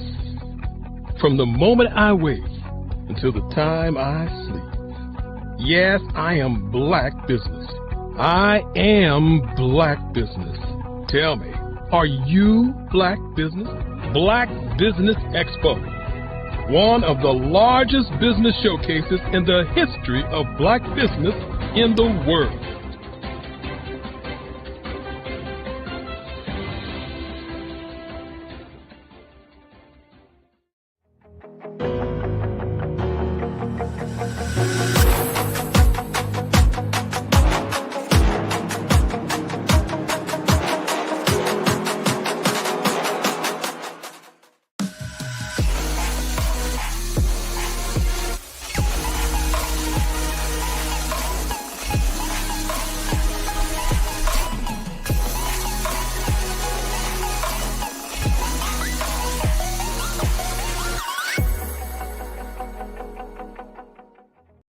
Every speaker has a moment, a moment where their words can spark inspiration, drive change, and transform lives. But what happens after the applause fades? With 5-star BDM, your voice doesn't have to fade. We transform your live session into a professional ebook. Imagine your session becoming a permanent, interactive asset, reaching new audiences across the globe. Like Grant McGough and Dr. Eric Kelly III, whose session on the Mindset Revolution continues to inspire thousands through their custom ebook. Your ideas can become a lasting impact. Turn your session into an ebook that not only tells your story, but expands your reach, builds your brand, and engages your audience. With embedded videos, custom graphics, and a stunning flipbook or PDF format, your message will inspire long after the event is over. And for a limited time only during the Black Business Olympics, get your custom ebook today. This is your chance to transform your message into something truly unforgettable at an unbeatable price. Your package includes a professionally designed ebook, a flipbook or PDF, embedded video of your session, and custom graphics. Everything you need to showcase your message in a way that lasts. With 5-star BDM, your session becomes more than a moment. It becomes an opportunity for growth, greater visibility, and lasting impact. See your influence multiply as your message reaches new clients, partnerships, and platforms. Ready to turn your ideas into a global movement? Visit 5starbdm.com to secure your custom ebook today. Your audience is ready to listen.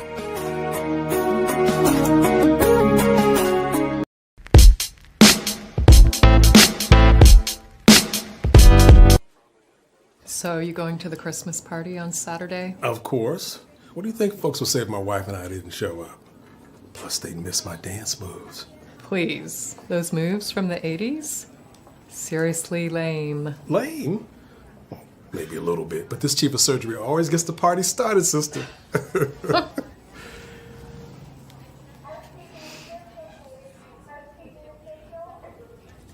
What's going on with your hand? Nothing. Just tired. Stress. Jen, we've known each other a long time now. And we've always been honest with each other. What's going on? Come on, Mark. I'm fine. That hand says otherwise. It's nothing. Look, this does not interfere with my ability to do my work. Jan, until you get a complete workup, you know I can't let you back in the operating room. Mr. Menchef, did anyone else have access to your badge last night? Say around midnight. Because the computers here at your lab show that somebody was here. And although your cameras don't show it, somebody was in your building. The chip is his property. Belongs to him. No, he belongs to no one. Simon, do you belong to him? No, he has a right. He has no rights. Belongs to him. Chain up.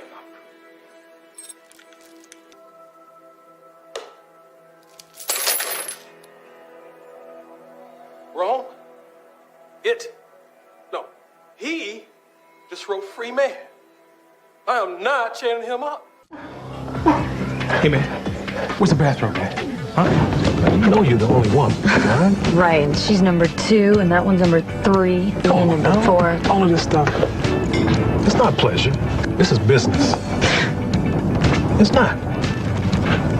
Relax. Enjoy yourself, all right? You know where they are. I know you know. You're just lucky I'm a nice guy. This house is for sale. You go in and act like you want to buy the place. Look around. Find everywhere you want to go. That way you'll know the floor plan. Aren't you worried that they might call the cops afterward? No. Because when he gets back, we gonna kill him and his wife.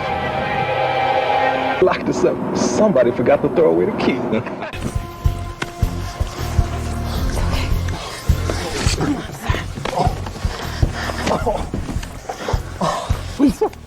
Sir, she's gone, but you're gonna make it, okay? My heart is aching, but I'm a fool to let it go on breaking. No way. Hey, look, guys, it's spaghetti. Hello, how are you? I don't believe this. Hey, could you do me a big favor and spook my kids for me? I'm with my friend, so. Could you do me a favor? All right. Come on, please. Spaghetti, thank you. Come on, for the camera, just one more time, please. I'll give you one standing up. Yeah. Framed up. Shouldn't be shooting this. Yeah. Spaghetti! Yeah. Spaghetti! That's it. Oh, spaghetti! Boogie! Yeah. Spaghetti! Yeah. Spaghetti! That's it. Yeah, Make it our day. Spaghetti. Yes. Hey, I'll give you three more. One more quick favor. Yeah. Could you take a picture with them? My kids? Yeah. Huh? Come on. Let's do it. Yeah. Right here. Got you all in frame here. Do you mind if you move out of the picture a little bit? You're kind of in the way. Yeah, I'll try. All right, listen, I appreciate it. Thanks. Oh, smooth.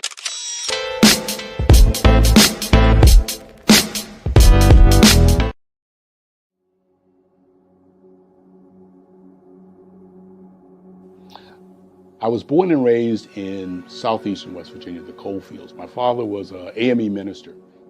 For me, I was very fortunate. Even though I grew up in the segregated South, I was surrounded by flourishing Black businesses, doctors, lawyers, bankers, dentists. They were all there and they were all successful. And I guess that's part of my dream, is to see that success come back. My name is Joseph Simmons, and I am the founder of the Center for Micro-Entrepreneurial Training. We have this moment in time where we can change the trajectory of people. And our focus is on women, Black and brown entrepreneurs, and their access to capital, their ability to build thriving businesses, the ability to employ people. There's a study that showed that in those three communities, especially Black and brown communities, $1 stays in those communities for 30 minutes. In white community, $1 stays in their communities for 8 hours. So think about it. For you in a Black or brown community to get gas, to get food, to go to a restaurant, you've got to leave your community, take those dollars out of that community and take it to another community that's already being well served. So if we can reverse that, if we can go from 30 minutes to an hour to 2 hours, that's progress. That's what we need to do. I was with SCORE. And then in May of 2020, of course, the events happened in regards to the murder of George Floyd. The other thing that I was experiencing was the denials of federal funds for small businesses. And it revolved around one thing. These businesses were not being prepared for grants and for government programs. And I came up with the idea for the Center for Micro-Entrepreneurial based off those two things.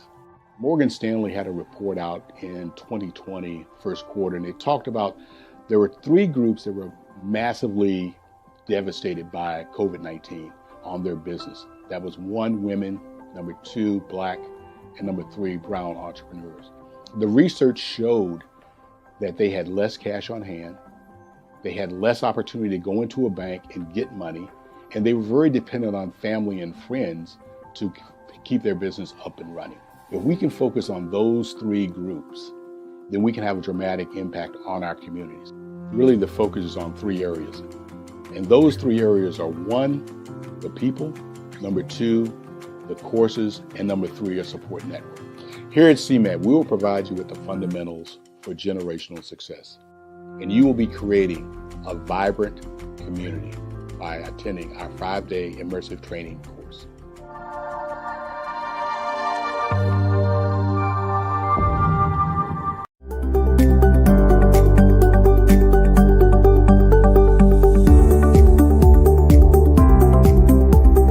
My name is Katie Bennett, and I own Lexicon Presents Publishing.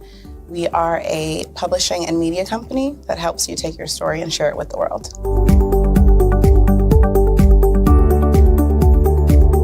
You know, for a while, I just had my family telling me to just hang it up, get over it, you know, and I had no support. And it was in your program that I really understood the necessity for having that help, having that support.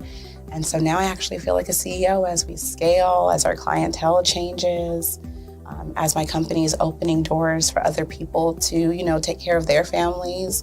It's just completely changed from just a mom who was publishing books.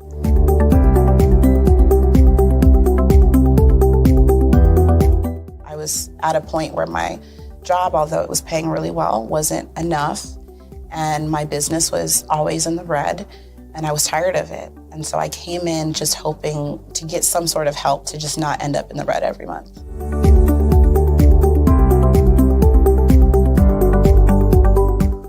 Ooh, wow. Okay, so there was one in particular, I cannot remember his name, but he asked me, he said, why are you in business? And I told him that I wanted to make a difference and I want to help my community. And he let me ramble on for a while.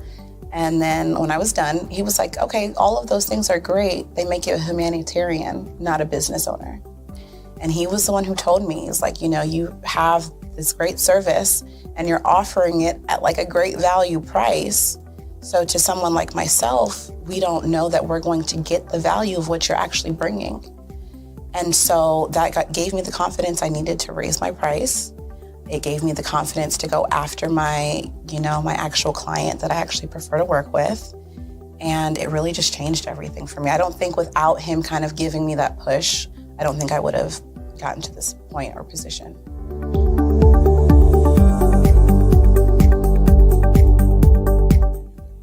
Wow, the benefits is just having a coach that holds you accountable. They set goals with you.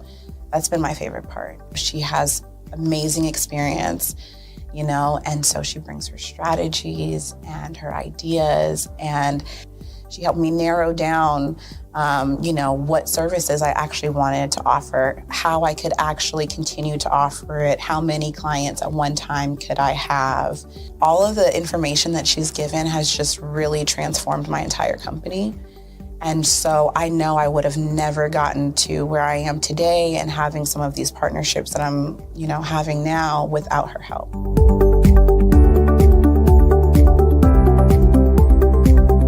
You're going to get information that you're not going to find on YouTube. You actually take the time to strategically give us the information, then give us time to actually apply it. I would also say that so that you're not just out on a ledge alone trying to figure this out. Like, you deserve to be in a community with other people who also want to grow their business. And then finally, the biggest thing I think I took away from CMET was that I had a whole office in Longwood, I still do, and at the time I had not paid my business tax receipt. I didn't know that that was something you had to do. So that was like one of the first couple days of information, and I'm like, oh my gosh, let me go get that together right now. So I'm really glad that, CMET was there for myself, and, anybody else who has the opportunity, they need to do it.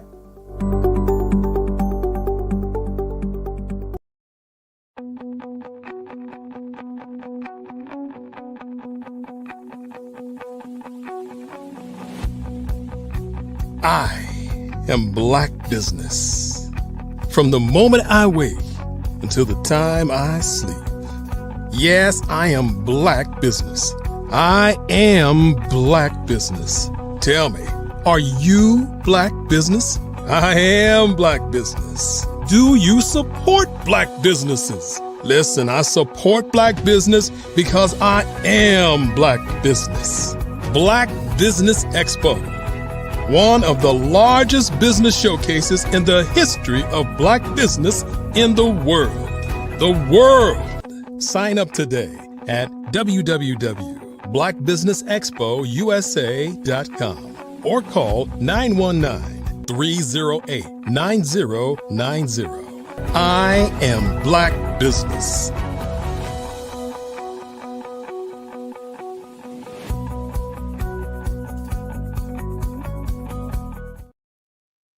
Welcome, everyone, to the Black Business Network. My name is Grant McGaugh, CEO of 5-Star BDM, that stands for Brand Development Masters, and I'm the host of the Follow Brand podcast and award-winning Follow Brand TV series, and I am your business moderator for this session on the Black Business Network. The Black Business Network is a 24-hour business network showcasing Black businesses, business owners, entrepreneurs, and thought leaders worldwide. We have speakers from North Carolina, London, Singapore, Africa, Japan, and cities all over the United States. The Black Business Network is a global community sharing business knowledge to empower, inspire, and educate businesses about business. I would like to introduce Dr. Seth J. Krapp, a nationally recognized double board certified diagnostic and pediatric radiologist and a true pioneer in teleradiology.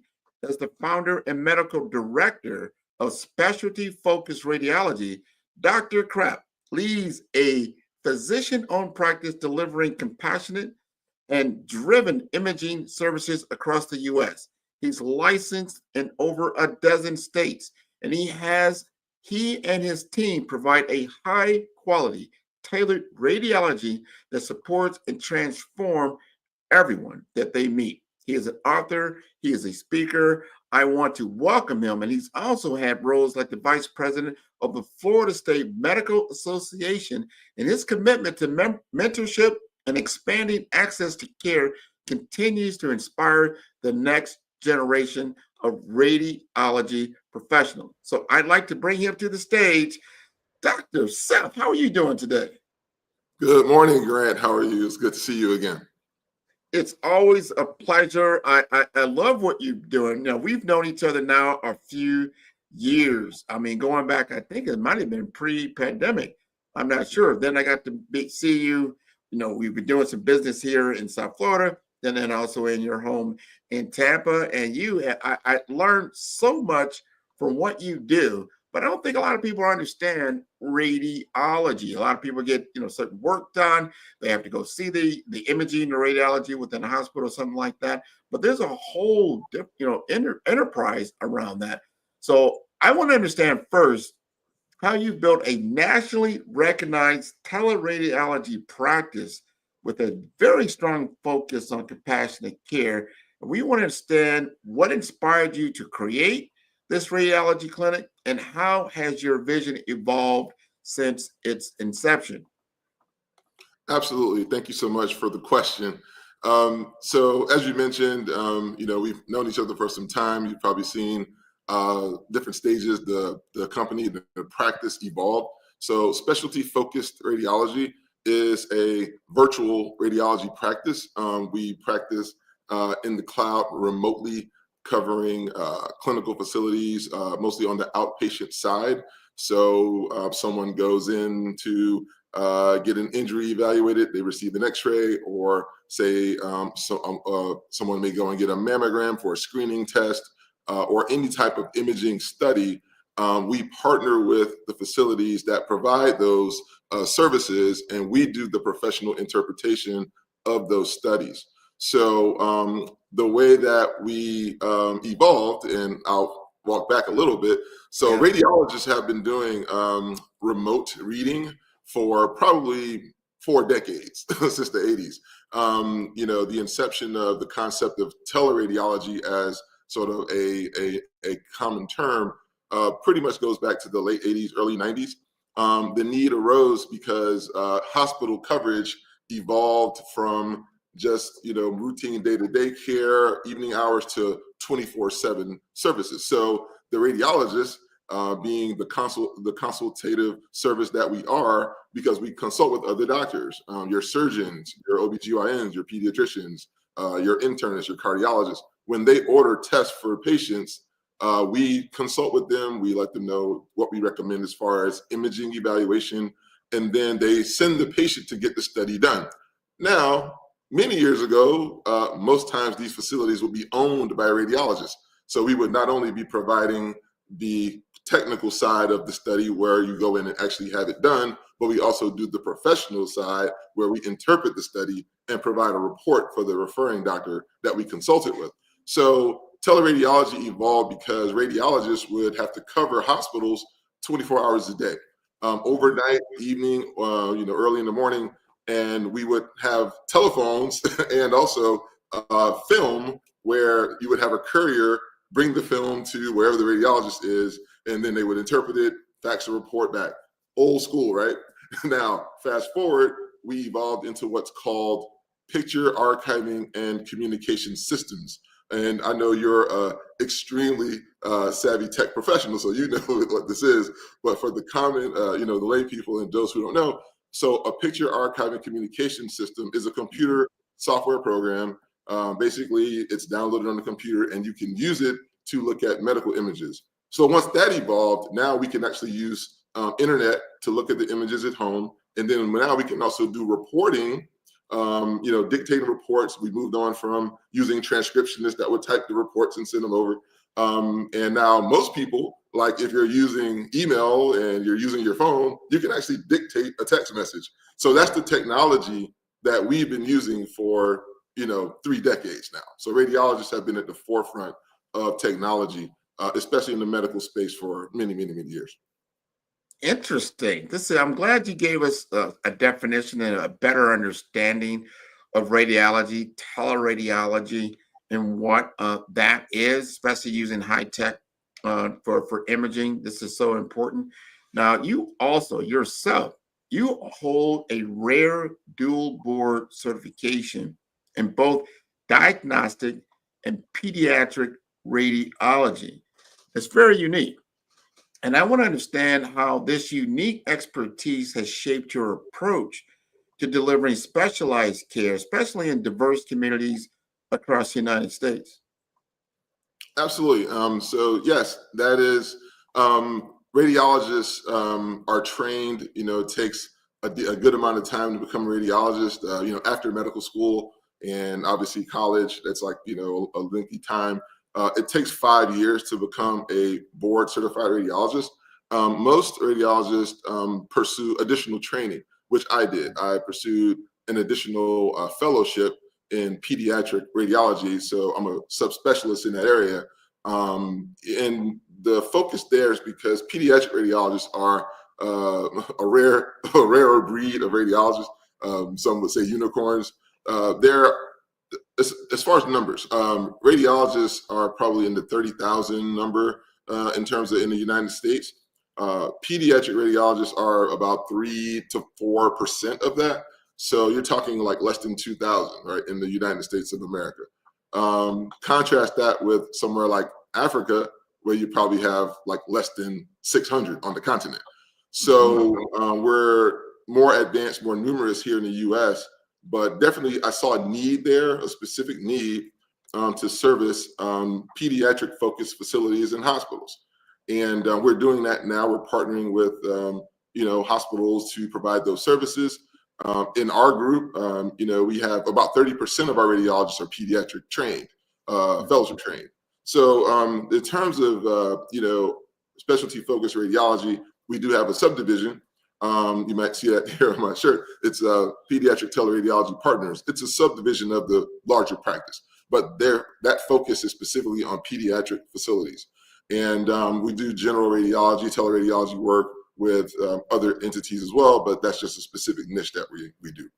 That's a great niche. A better understanding of what that is, being duly versed in certain types of endeavors and expertise is very, very important when it comes to value and how people look at you, because you can do so many things. Now, you have a unique model in what you call the compassionate radiology.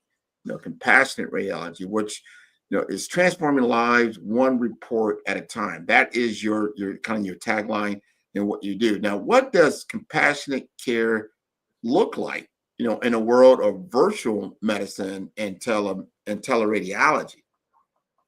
Right, great question. Thank you for that. Yes, compassionate radiology has been the mantra of the company since inception. In my opinion, I saw a lack of that in a lot of areas, because everyone today is under pressure, right? There's not enough radiologists, right? There's not enough doctors to help everybody. The workloads are high. Burnout is at an all-time high. Even suicide amongst medical professionals, doctors, dentists, it's at an all-time high. So it tends to be a sort of pressure cooker type of environment in medicine. But we believe that every patient should be treated like, your mother, your father, your sister, your brother, your child, like a family member. And that's what we aim to do. And when we're working with our partners, that's our goal, is to treat every patient with the highest level of care, because we believe everyone deserves to have the highest level of care and quality care. Doesn't matter if you're in a rural community in the Midwest, out somewhere in the South or Northeast, or you're in an urban center in a large city. There's a lot of underserved communities and areas. So we approach it that way, and I'm a big believer in the Ritz-Carlton model. Like you have to have the highest level of care and quality and customer service. So that's what we aim to do. No, I love that. I love that. And I'm going to switch. First of all, great answer. Thank you for that answer. That was very well thought out. I want to switch gears just a little bit, because we have found that a lot of clinicians are very good clinicians, but they're not always good business people. From a business aspect, it's just not one of their expertise. You have taken this on as a challenge. You're a healthcare entrepreneur. And I just want to understand some of the biggest challenges you face when you transition from like just being a solo radiologist to leading a nationwide practice, and how did you overcome some of those challenges based on your experience? No, thanks for that. And I'll tell you, it's been a journey, to put it shortly. I think, in terms of becoming an entrepreneur, and I've had some startup experience in the past with different ventures, some in the tech space, medically related. But this is a first full-time entrepreneurial endeavor for me. I was in private practice for 11 years. And during the course of that time, not only did I hone radiology skills, but I also learned a lot about business and the business of medicine, specifically radiology business. I worked for two of the largest corporate radiology providers in the United States. And, along the way, and actually one of them is now the largest in the United States with over, 3,000 radiologists. So I actually had, during the course of that time, some the leaders that I would consider of the mentorship type. And I would ask questions of these individuals. Even when I left a hospital-based practice and started the company in 2020, I maintained those contacts with those individuals. So I did learn some best practices in terms of radiology and also teleradiology specifically. So when I did launch the company, and this is not the first iteration of the company, we're now in like iteration number 3. But specialty focused radiology evolved from me being a solopreneur, an independent radiologist. I'm going out formulating relationships. I'm getting contractual relationships with facilities, and in South Florida where I was based. That's why the original name was South Florida Radiology. So that evolved from being a solopreneur over the course of 2 years or so to getting additional radiologists, bringing in other professionals to do different services, credentialing, finance, marketing, consulting, those types of things.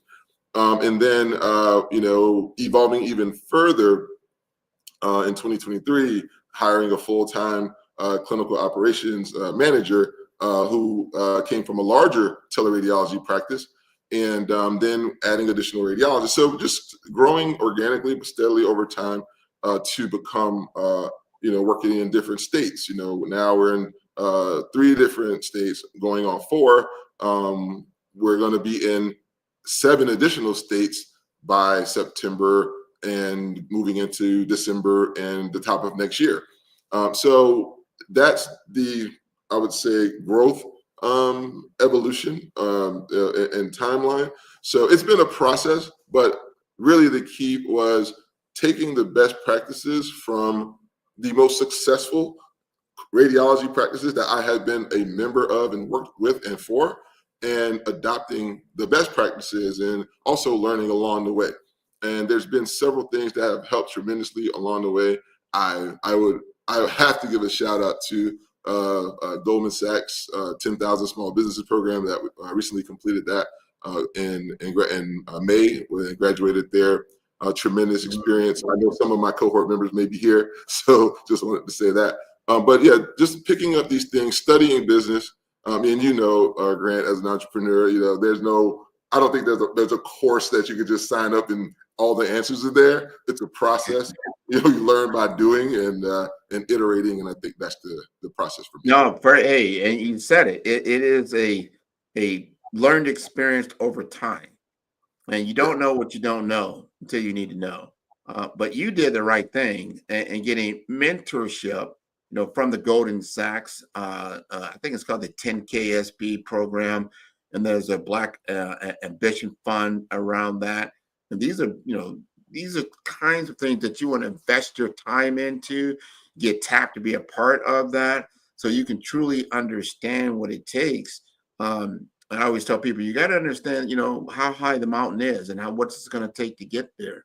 And these kind of programs kind of help you do that. Now, you've also been the vice president of the Florida State Medical Association. Here's the biggest question I have, because a lot of time it comes down to time.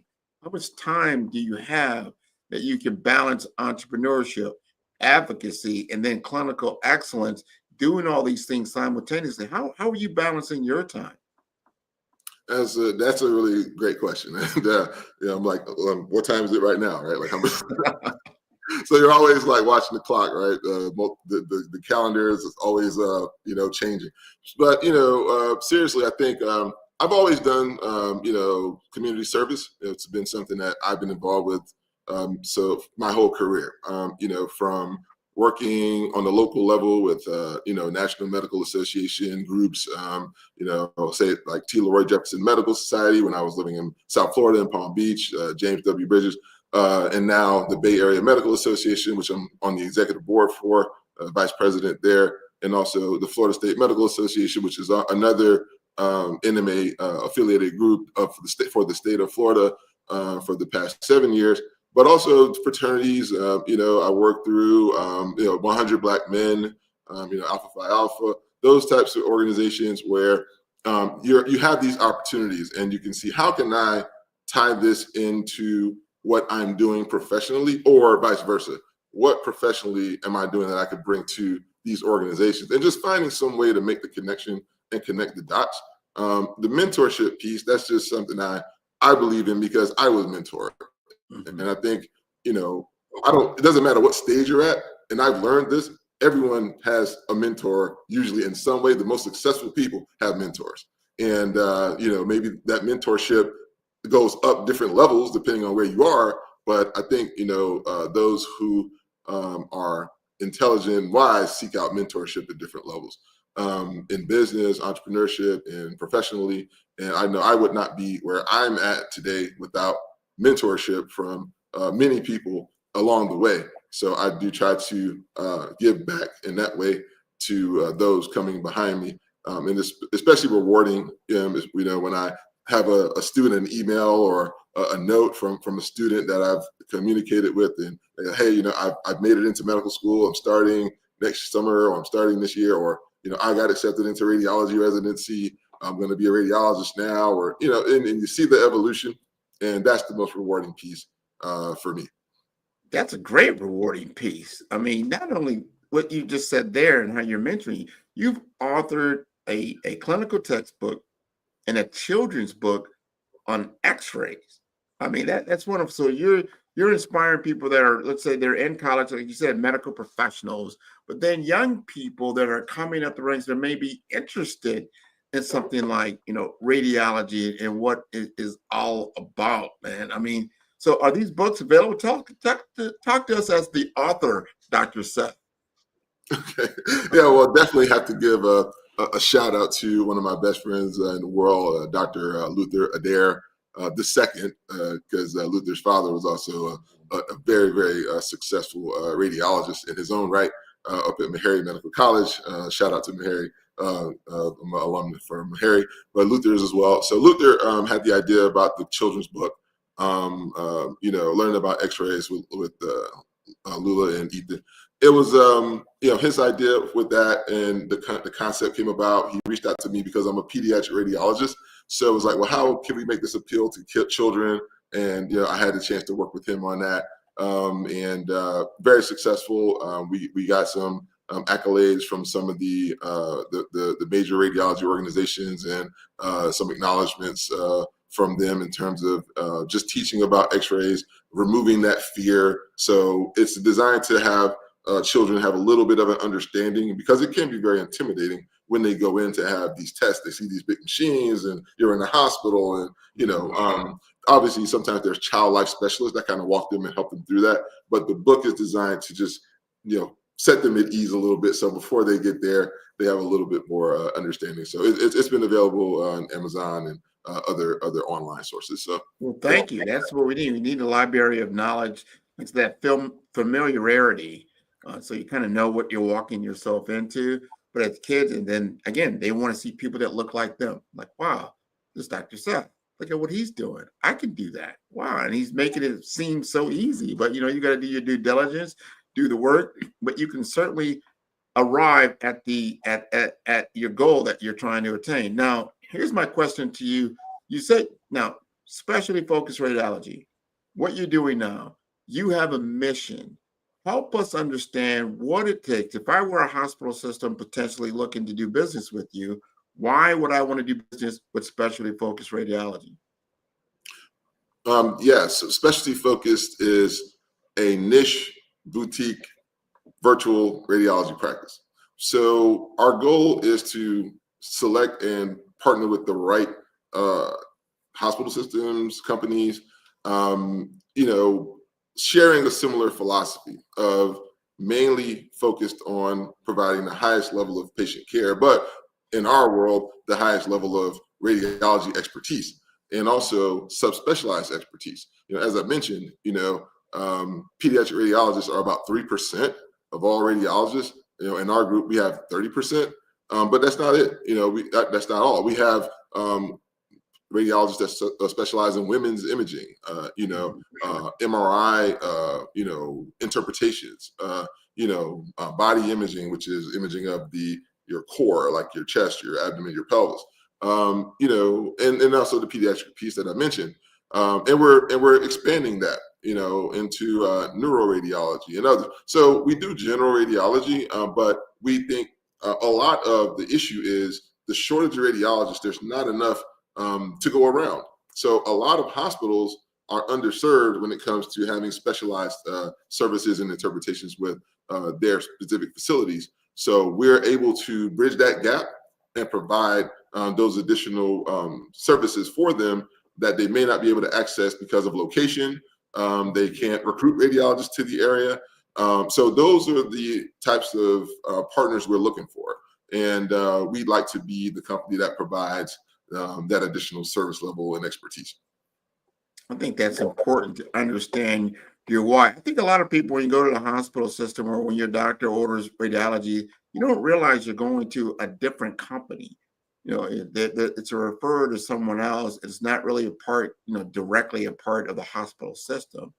And it's a business opportunity for a lot of people. If you have certain expertise and you can do business with the hospital system, then what you do. And then what you're doing, you're not only looking at it from a local standpoint, you're looking at it from a national footprint perspective. I wanted to ask you this. The one big takeaway you got from going through the program for Goldman Sachs, was there like a big aha moment that you like, you know what? That helped me. That's something I can implement today and every day going forward. What would that be?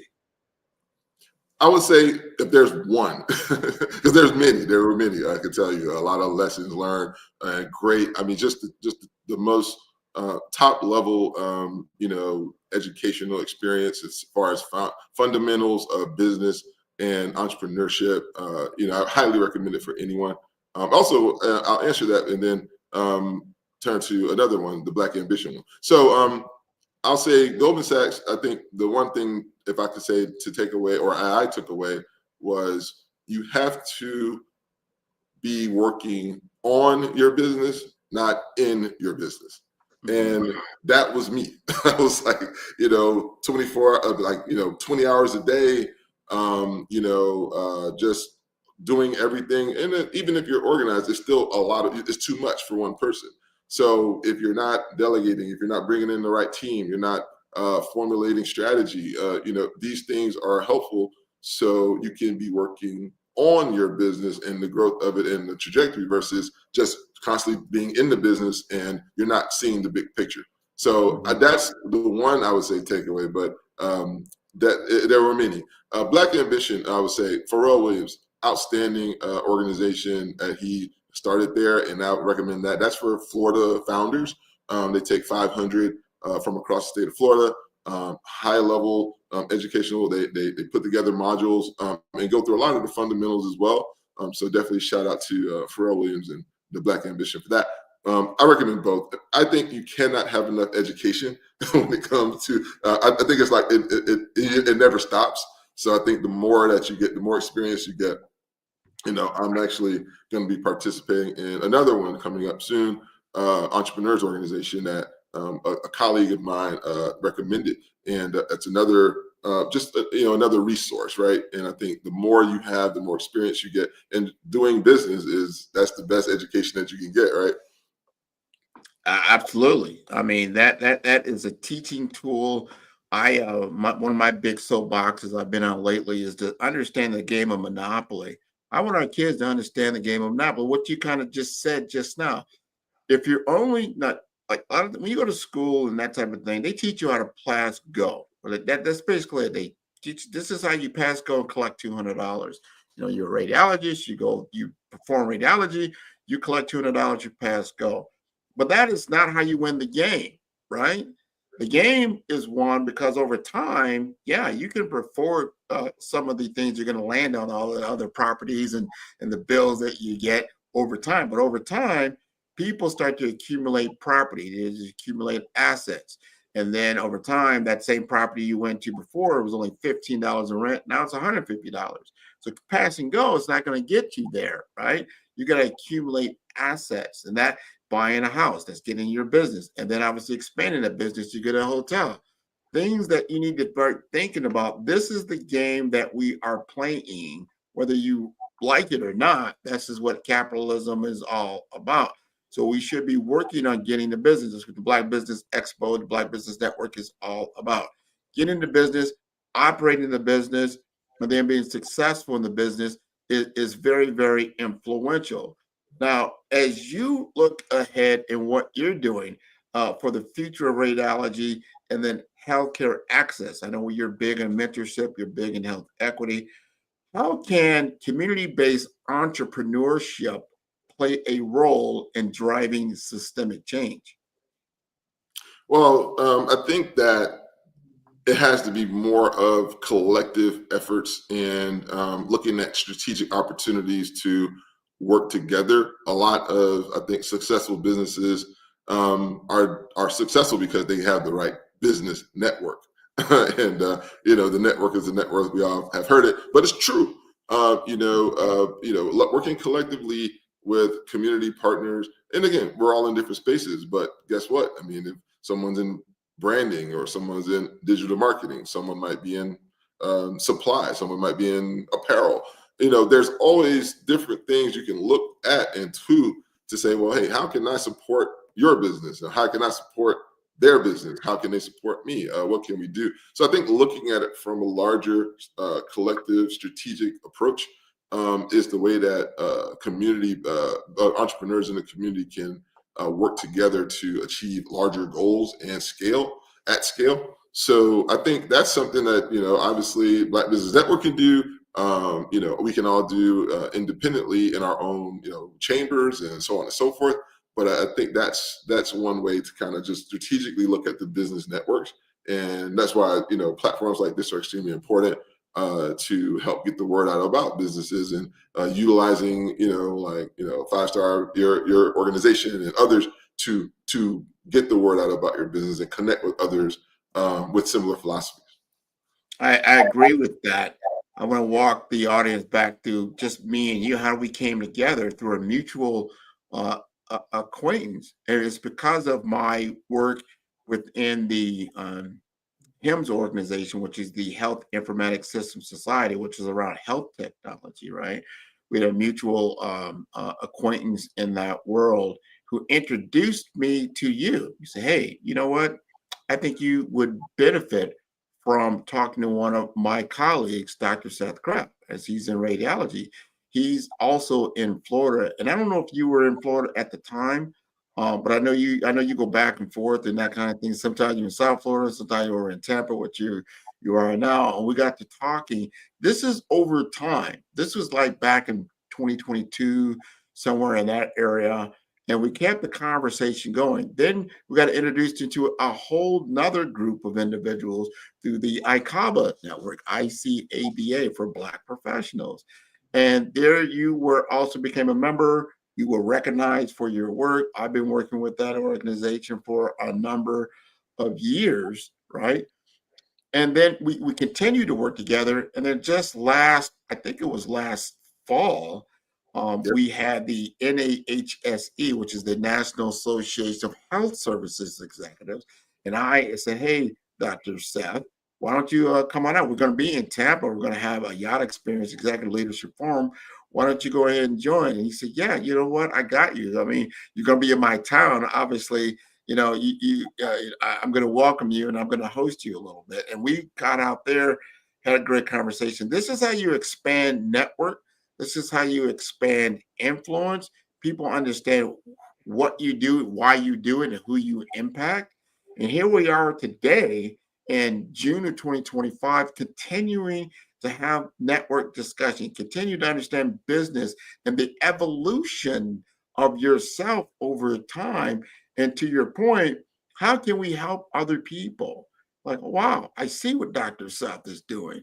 I see what he's doing with reality. You know what? I've got some associations and partnerships and relationships within healthcare that you might not have. Like, you know what are you guys doing around radiology? You know, we're losing money hand over fist, or the person we're working with just can't get the job done. We just cost, because I know that it's a separate business within the hospital structure. And now I can then position your organization with specialty focused radiology to come into play. And that's how we create commerce and opportunity along the way. So I want to take this time to really thank you again for our friendship, the business relationship that we've put together. I want to give the mic back to you because I'd like you to talk to the audience about those other things that we might not have touched on that I know, because I can see in your face, I want to bring up. What you got on your mind? Well, you know, I wanted to touch on one point you mentioned that, you know, we are scaling to a national brand. We're working in different states. We're going to be in, you know, multiple states very, very, very soon. You know, move from just working in Miami and South Florida, like you mentioned, to other parts of, you know, one of my first clients was in Palm Beach, and then kind of expanded from there to New York, Pennsylvania, you know, Texas. Now we're going to be in, even as far as Hawaii, you know, Utah, different states, Texas. So it's a great thing for us as a company, but you know, we're looking beyond that. You know, we're looking at clients in Antigua, in the Caribbean. I got a client, or so I would say prospective client, reach out that has a radiology clinic in West Ghana. So we're not only looking nationally, we're looking internationally, you know, at some certain levels. And again, we're all about finding the right partnerships and the right, you know, entities and companies that have similar philosophies in terms of providing, you know, high quality patient care and the highest quality clinical services. So that's one thing, but just, you know, echoing what you said, you know, building their relationships, you know, over time, right, and curating those and cultivating them is so extremely important, you know. And I'm just very thankful for, you know, the relationship that we have developed over time. You know, obviously it's been tremendously helpful for me, and I think there's so much more that I know we're going to do together and in the community and outside. But definitely thankful for that, and also wanted to thank Black Business Network, you know, for having us. You know, tremendous opportunity to spread and share information about specialty focused, SFR for short, as you might hear us refer to it as sometimes. But just be on the lookout. You know, definitely keep you aware of the updates that we're doing, and I look forward to many more conversations. Absolutely. And I'm going to put two other locations on your radar. I'm going to get you out in the Midwest here. I am in Omaha, Nebraska. And in Omaha, Nebraska, we're part of the Midwest Heartland chapter. There are 5 cities. You will be able to operate in Omaha, not only Omaha, Minneapolis, Kansas City, and Des Moines, Iowa, as part of the Heartland chapter of the National Association of Health Service Executives. And one more, I'm going to introduce you to the United States Virgin Islands in St. Croix, in which we have initiatives around, and this is so important. When you're on an island, and then you're in South Florida, so you talk to people that are from the islands.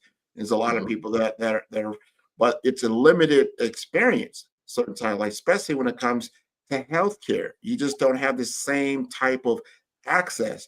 So when you have a teleradiology type of service that you provide, it will be of great interest to the islands of St. Croix, as well as St. John and St. Thomas, that are part of the U.S. territories in the Virgin Islands, just a little bit south of Puerto Rico, in which I have great relationships with. And I will make those types of introductions for you on my behalf. So think about the Midwest, because you went straight over to Utah. I was like, he just went straight over where I'm looking. Absolutely, Grant. Look, we love these opportunities because the need is just so severe. The critical shortage of radiologists, that's the pain point we're addressing. That's going to persist through 2055 because there's just simply not enough radiologists with the booming population and the aging of the current radiology workforce. So we have to replace and bring in new radiologists to the workforce. So that's going to last for a very long time. And also teleradiology as an industry, globally, it's a $24 billion industry. Globally, in the US, we're talking a few billion, but worldwide, it's huge. So that's growing at about 24-25% compound annual growth rate per year. So the work is going to continue to exponentially grow. The radiologist shortage is not catching up to that. So there's tremendous opportunity. And we know that there's a need everywhere. So we love these introductions. We definitely would appreciate it. And anyone out there who does have needs, they can reach out to me. They can email info@sflrad.com or go to our website, www.sflrad.com, and reach out to us. And we'd love to talk to you. That's excellent. That's exactly what I was going to lead into. Got to have your contact information because we're going to circle back to Dr. Seth. You have been wonderful. I want to thank you again for being on the Black Business Network this morning. We will get in touch with you very soon again. And I want to say genius is common, and I will see you on the other side. Thanks so much. You're welcome. I want to thank again the Black Business Expo and understand everyone. The Black Business Expo's mission is to raise funds for high school seniors going to college or K through 12 entrepreneurs. This expo is a fundraiser for students. And students, you can go to blackbusinessexpousa.com to donate to the scholarship fund or use the Cash App that is on the screen right below me, and that is $BBXUSA. Our goal is to give laptops and up to $5,000 to 10 students. And students, you can register right online at blackbusinessexpousa.com. Every dollar counts. So please donate to the scholarship fund and help students achieve their goals. Special thanks to our Black Business Expo USA sponsors, and they include NC100, Suede Soul, Carolina, Virginia Minority Supplier Development Council, Step Management, Margin McLean Foundation Incorporated, Genius is Common, Executive Women's Success Institute, The Quality Coaching Company, Superwoman Business Services, Creative Force Studios, Lee Entertainment, 5-Star BDM, Black Business Olympics, Artistic App Design, Banks Law Firm, Black Business Expo USA. Genius is common, and I will see you on the other side.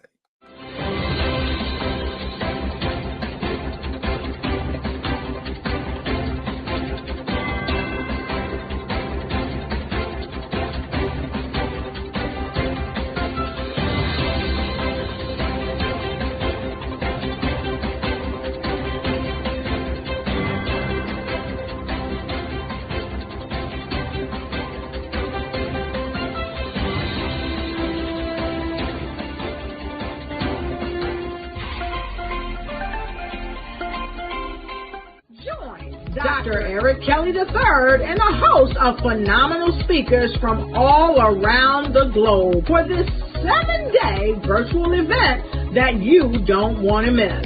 The mission of the Black Business Expo is to raise scholarship money from kids all the way from high school, all the way from college. The Black Business Olympics is one of the largest Black business showcases in the world. It is an opportunity for businesses and companies to showcase their businesses globally. We are going to be giving away laptops up to $5,000 away to students. Again, I'm Olivia Appleberry, the founder of 2 Cents Finance and one of the speakers for the expo. I am so excited to see you there. For more info, go to www.blackbusinessexpousa.com or call 919-308-9090 and hope to see you there. I am Black Business.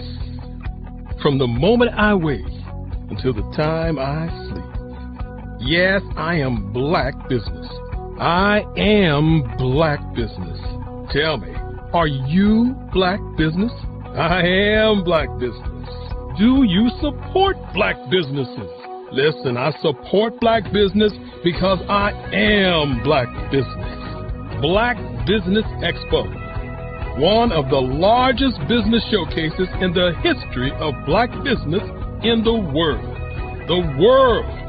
Sign up today at www.blackbusinessexpousa.com or call 919-308-9090. I am Black Business. I am Black Business. From the moment I wake until the time I sleep, I am Black Business. I am Black Business. Are you Black Business? I am Black Business. Do you support Black businesses? I support Black business because I am Black Business. Black Business Expo, one of the largest business showcases in the history of Black America in North Carolina. Join Dr. Eric Kelly III and a host of phenomenal speakers from all around the globe for this 7-day virtual event that you don't want to miss. The mission of the Black Business Expo is to raise scholarship money from kids all the way from high school, all the way from college. The Black Business Olympics is one of the largest Black business showcases in the world. It is an opportunity for businesses and companies to showcase their businesses globally. We are going to be giving away laptops up to $5,000 away to students. Again, I'm Olivia Appleberry, the founder of 2 Cents Finance and one of the speakers for the expo. I am so excited to see you there. For more info, go to www.blackbusinessexpousa.com or call 919-308-9090 and hope to see you there.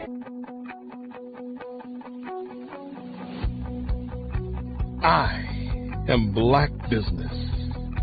From the moment I wake until the time I sleep. Yes, I am Black Business. I am Black Business. Tell me, are you Black Business? Black Business Expo, one of the largest business showcases in the history of Black business in the world.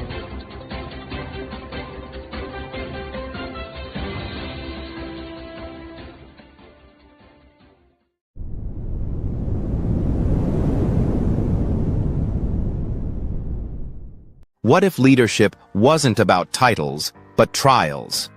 What if your breakthrough lay beyond fear? In First Light, The Brave Path to Authentic Leadership, embark on a journey of courage, truth, and purpose. Face the wolf, hear first thunder, wield the sword and shield. This is more than a book. It's a calling. Are you ready for First Light? At 5-Star BDM, we don't just elevate brands, we forge industry icons. Our mission is to amplify your business and personal brand through dynamic AI-enhanced strategies and an elite professional network of over 20,000 experts. We empower entrepreneurs and small to medium-sized businesses to lead, scale, and transform. Our powerful network accelerates your speed to market and connects you with unparalleled growth opportunities. If you're ready to lead, we'll position your brand to set the industry standard. Explore our comprehensive services designed to build your brand, drive growth, and innovate your business. From personal branding and business development to technology solutions and investment banking, we offer tailored strategies that deliver measurable results and help you dominate your market. Our personal branding service uniquely tailors your professional story. Starting at just $99 per project, we offer online courses, in-person workshops, and scheduled weekly calls. Perfect for individuals beginning their personal branding journey, we help you craft a legacy that commands attention and respect. Strategic plans and execution are at the heart of our business development services. We focus on sustainable growth, helping you secure funding, scale operations, and expand your market reach. Our expertise ensures your business thrives in competitive environments. Innovate with custom artificial intelligence, machine learning, and software solutions tailored to your needs. Our technology services are designed to enhance your business operations and drive efficiency, ensuring you stay ahead in the digital age. Discover real stories and real results. From healthcare startups to tech entrepreneurs, our clients have achieved extraordinary success. For instance, a healthcare brand transformation led to a 40% drop in patient infections, showcasing our impact in diverse industries. Hey, it's your girl Colette V. Smith. The V is for victory. My mama would tell you the V is for Veronica, but it's Colette V. Smith, the NFL's first African-American woman to coach in the history of the National Football League, by way of being the first female in 2017 to coach in New York Jets franchise history. Today, I'm the founder of Believe in You Incorporated. Believe in You Incorporated. I got here because I didn't limit myself. I started thinking freely, living life freely. Don't limit yourself. Unleash your power. The power that God created you to be and to have. I got here because I didn't just follow a path. I created my own. You can do the same thing. You know why I know this? Because genius is common. I'm Kennedy Harris. My genius is being an entrepreneur. I'm the CEO of K-Lock, a company where I develop my very own line of kids supplements. I currently market my multivitamin for kids to help combat weak immunity. During the pandemic, research has shown that having a strong immune system is key to fighting off disease. My vitamins are for kids, but adults can benefit from them as well. I'm adding a proprietary blend to my supplement line. I want to create my own blend so that I have a competitive edge in the marketplace. Staying healthy is important to me so that we live longer and have healthier lives. My website is klockproducts.com. That is K-L-O-C-K. Genius is common.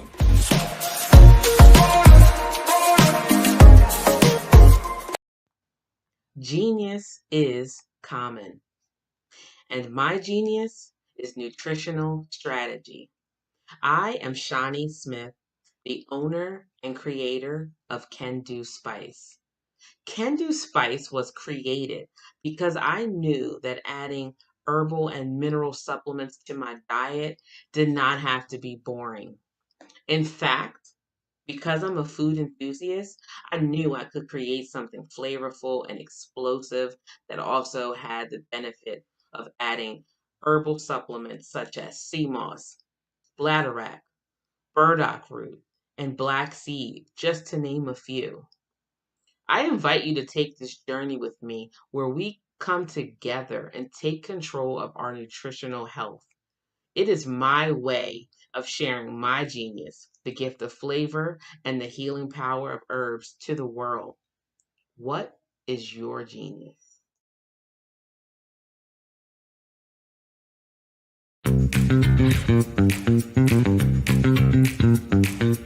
It's time for you to to start bossing in social media. For all your social media needs, you've come to the right place at the right time to get your website designed, landing page, social media platforms, and get the training you need to get in front of the people that's ready to buy your products and services. Let me train you with StreamYard, Zoom, Clubhouse, and much more. And let me help you get your virtual professionals, not assistants, because assistants can only assist you, but the virtual professionals can give you that professional flavor that you need to expand your reach and increase your revenue. Jump on in and get in where you fit in and start bossing today.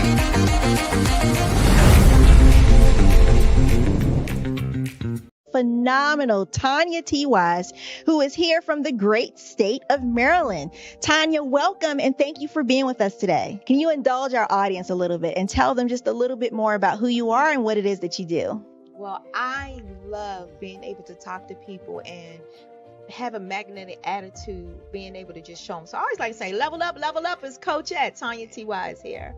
So can you tell our audience, just give them a teaser about what your presentation will be about? So my philosophy is that we should all be living our dream life. So tomorrow I'm going to talk about how you start living your dream life. What are some of the things that you thought about in your childhood that you just kind of let go and dormant? Wow. And I want to reignite that and just give you some pointers and some tips, some tools, some strategies to be able to start living your best life now. And guess what, Wanda? And leave an inheritance for your legacy. Oh my goodness. Okay, I know that's resonating with a lot of people. I've heard that you have a dynamic coaching program. Can you tell us a little bit more about that? Absolutely. So our coaching program help people that have the lack of time, that lack strategies, and lack the confidence to go after their dream life. So we help them implement tools, we help them implement strategies, as well as give them resources so that they can live their best life now and leave that inheritance. Wow. Oh, I love that. I love the leave the inheritance part. Listen, you are dropping some major nuggets, and I know a lot of what you're saying is resonating with a lot of people, but I think we're all curious. How did you even make this transition into the speaking and coaching arena? What's the story behind this? So I started out in finance, and I realized that a lot of people don't necessarily go after their dream life because of the lack of finances or the education behind finances. But it wasn't until I lost my firstborn, my only son, that life changed for me. And where I was going after it all, living the corporate life, hit my 6-figure income and living in my dream house with my dream man, driving my dream car. I nearly lost it all when I lost my son. And so I realized it only takes one financial catastrophe that can change your entire life. That's what made me start All New Beginnings. Because no matter what's going on in life, there's a new beginning. And because of that, we develop a program called Wise Minded. My little slogan is, don't just dream it, let's live it. If they want to connect with you or work with you, what is the best ways for them to be able to do that? Well, for my social media guru, you can connect with me on every single social media platform as Tanya T. Wise.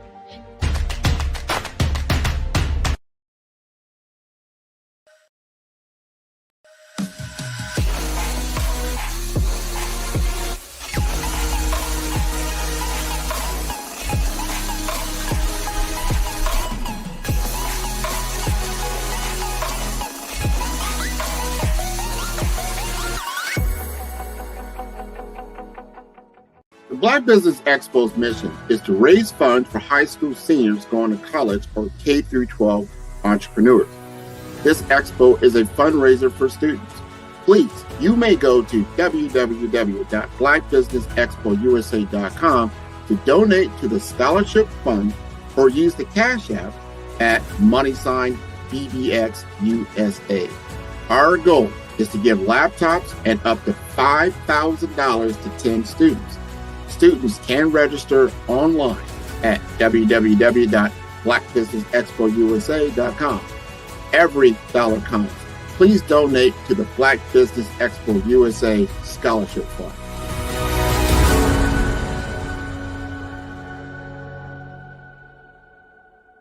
Hello, I am Dr. Eric Kelly III, the visionary strategist and founder of the Black Business Olympics. I invite you to showcase your Black-owned businesses on the Black Business Network global stage. The Black Business Olympics is a global Black Business Network platform that propels Black-owned businesses into the international spotlight. By showcasing your business on the Black Business Olympics platform, you can reach a worldwide audience of potential customers, partners, and investors. You can also establish yourself as a thought leader and expert in your field, attract lucrative partnerships, and more speaking engagements. In addition, the Black Business Olympics platform provides a valuable opportunity to connect and collaborate with like-minded entrepreneurs and business professionals from around the world. This can lead to new business opportunities, ideas, and relationships. Finally, by sharing your story and expertise on the Black Business Olympics platform, you can inspire and empower others. This is a powerful way to make a positive impact on the world and leave a lasting legacy. If you are a Black-owned business owner, I encourage you to seize the opportunity to showcase your business on the Black Business Olympics platform. It is a once-in-a-lifetime opportunity to make an indelible mark on the world. Be one of the 1,000 visionary entrepreneurs who are changing students' lives, shaping industries, and leaving an unforgettable legacy for their families. Unleash your voice on our global stage and watch your business thrive. Black Business Olympics is one of the largest Black business showcases in the history of Black business in the world. Yes, the entire world. Just give me a call today at 919-308-9090.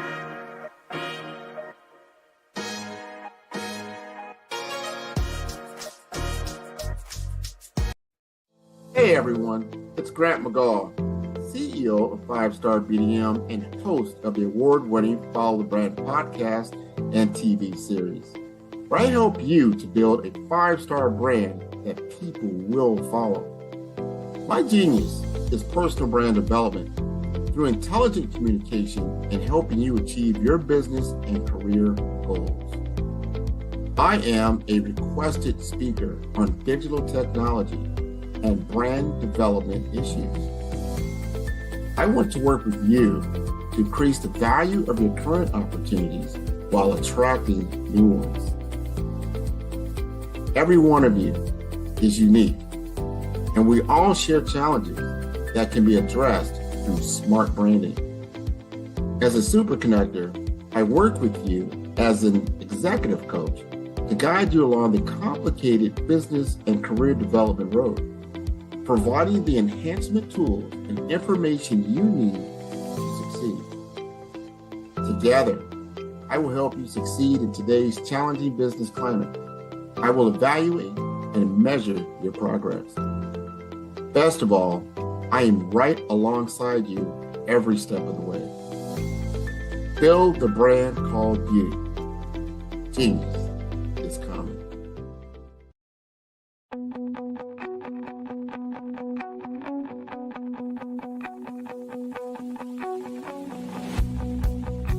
I am Black Business. From the moment I wake until the time I sleep. Yes, I am Black Business. I am Black Business.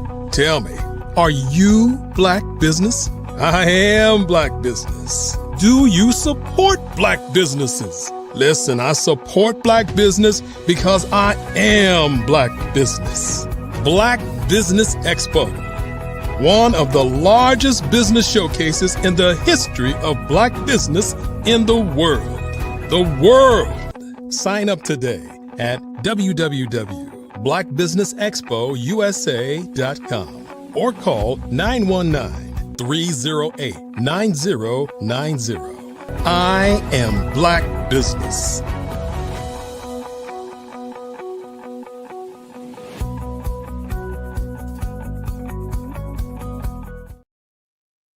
Welcome, welcome, welcome everyone to the Black Business Network. My name is Grant McGaw, CEO of 5-Star BDM, and that stands for Brand Development Masters. And I am the host of the Follow Brand podcast and the award-winning Follow Brand TV series. And I am your business moderator for this session on the Black Business Network.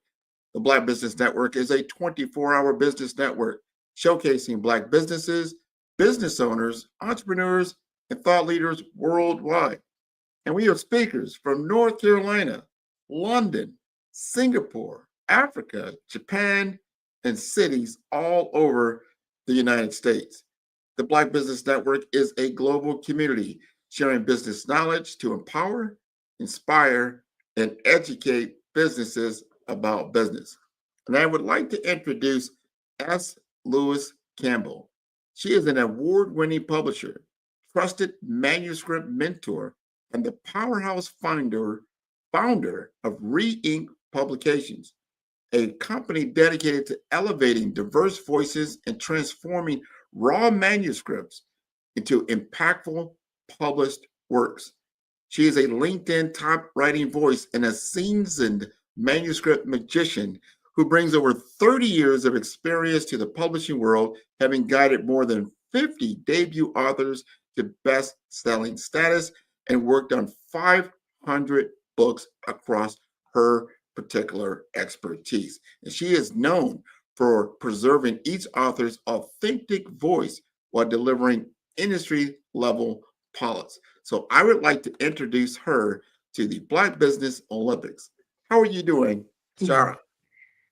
Very well indeed. Thank you very much for that lovely introduction. Oh, it's all you. You've been doing a wonderful job. I'd like to let the audience know that you're doing some work for me right now. We are in the midst of publishing my first book of note. This is going to be a physical book. It's coming out in the fall time frame called First Light. And you know, I'm a first-time author. That's one of the things that you do as far as helping first-time authors. But I want to ask this question before you give a little bit more about on your background. But here's the question. What's the one thing, I know I had to learn this, first-time authors never expect about the publishing process, but absolutely need to know? I think it's something that probably is often the case with most first-time authors, and that's really sort of underestimating, or as I like to put it sometimes in a quicker format, is getting lost in the source in terms of the process, publishing process. Sometimes, depending on what the state of the the state of the manuscript when we receive it and how much work is required.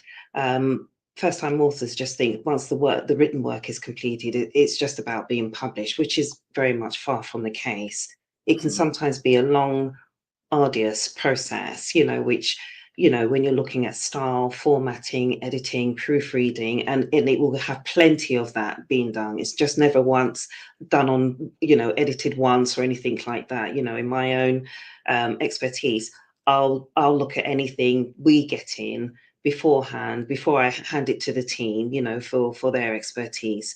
And before it gets published, I look at it again, and make sure that I'm completely happy with it when I've had the final say so from my team. So, and each of those processes that I've just mentioned has its own timeline as well, and has its own team of expertise as well. So, yeah, it can be quite an extensive process. It is, as someone firsthand going through it, as you say, writing the manuscript is really the beginning. and then you have to go through a very good, editing process. One thing I noticed is that how you approach preserving my authentic voice.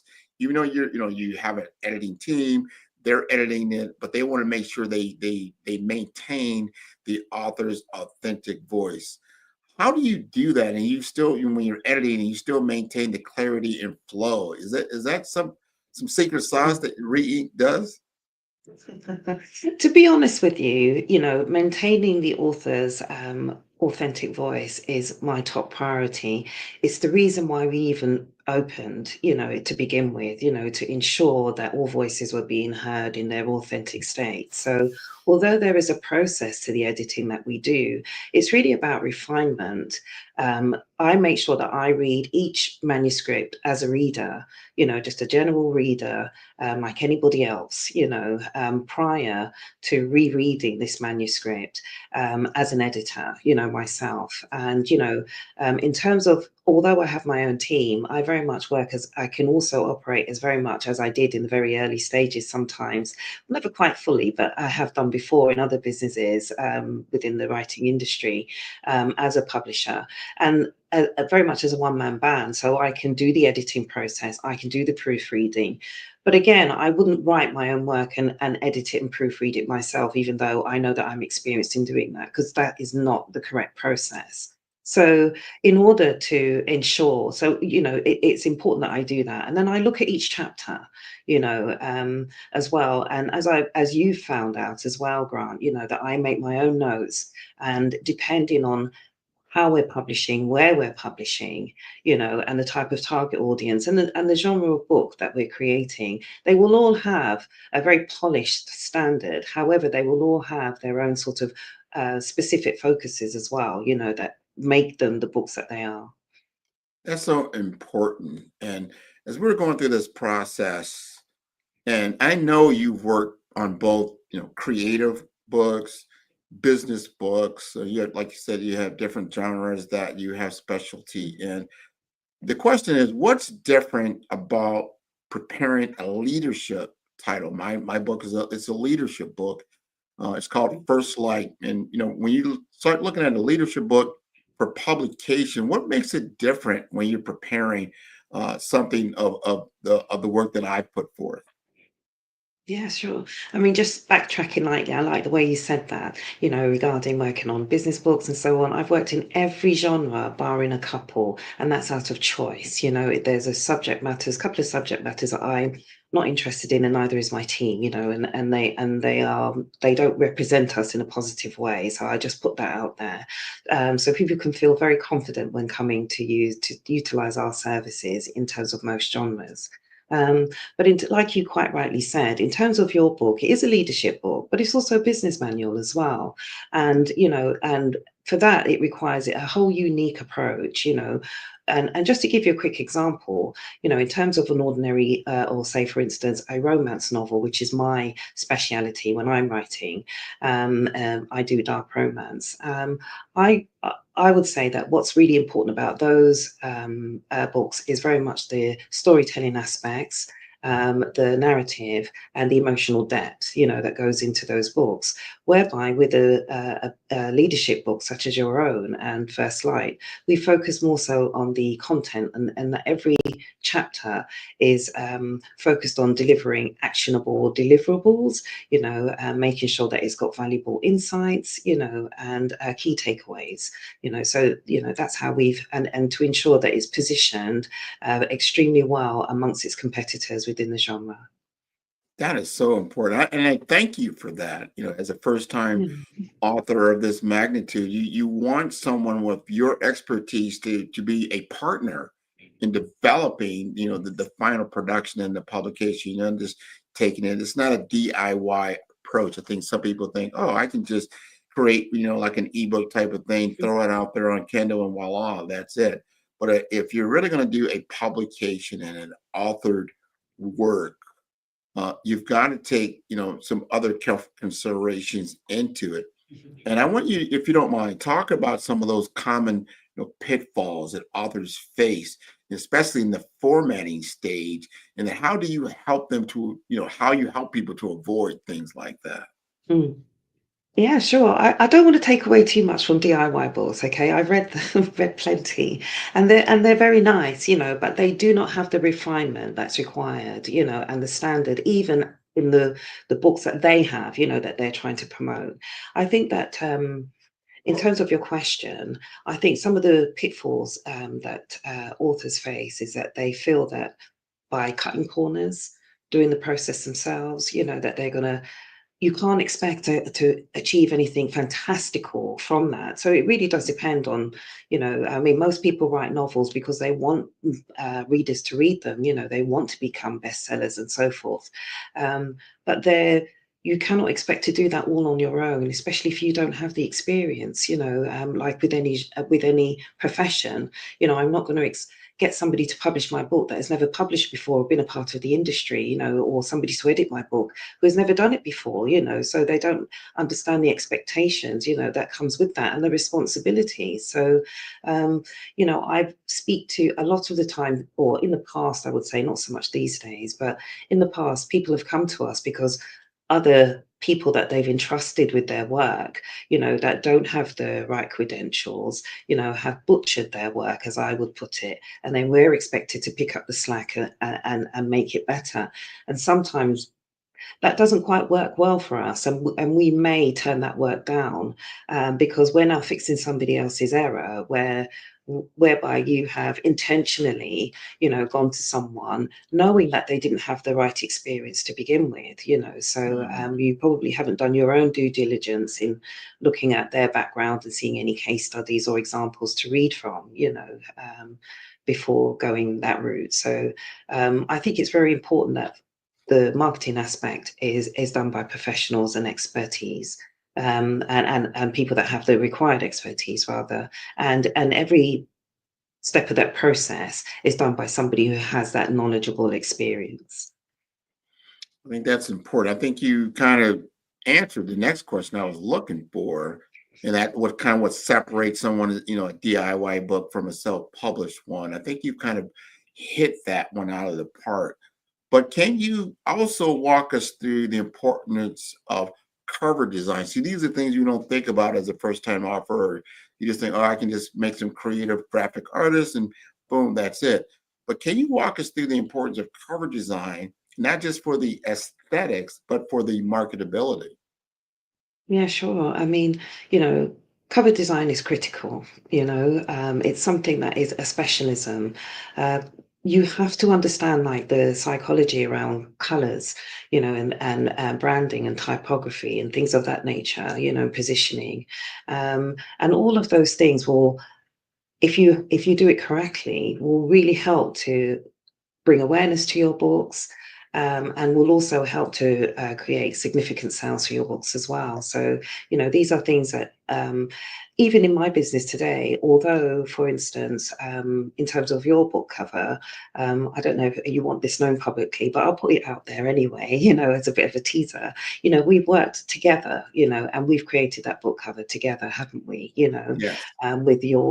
By working together collaboratively, and that's something that's also very important. Every step of the way and throughout the process, it's very important that the author's voice is heard, in terms of their preferences as well, and how that will work, within the market and in terms of the genre. So we've worked significantly together, where we've put together something that's really quite outstanding, I think. It speaks to you very well.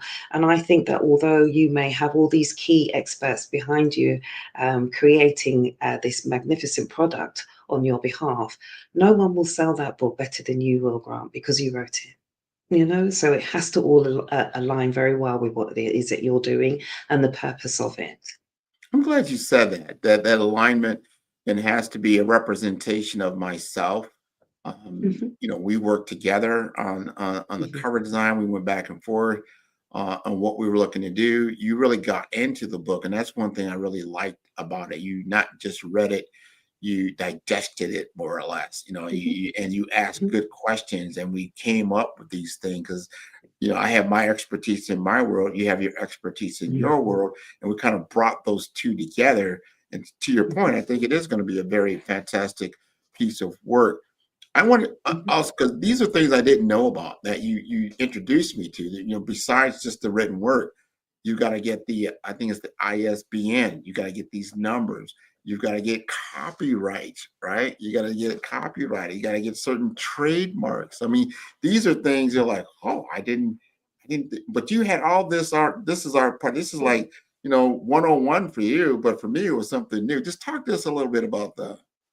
Yeah, I mean, like the metadata is so critical for the book's positioning, and it all, and by having the copyright, the trademarks, the ISBNs, so that the book can be found and easily purchased, by its target audience, is essential, for any book that's been released. And with that comes comes across.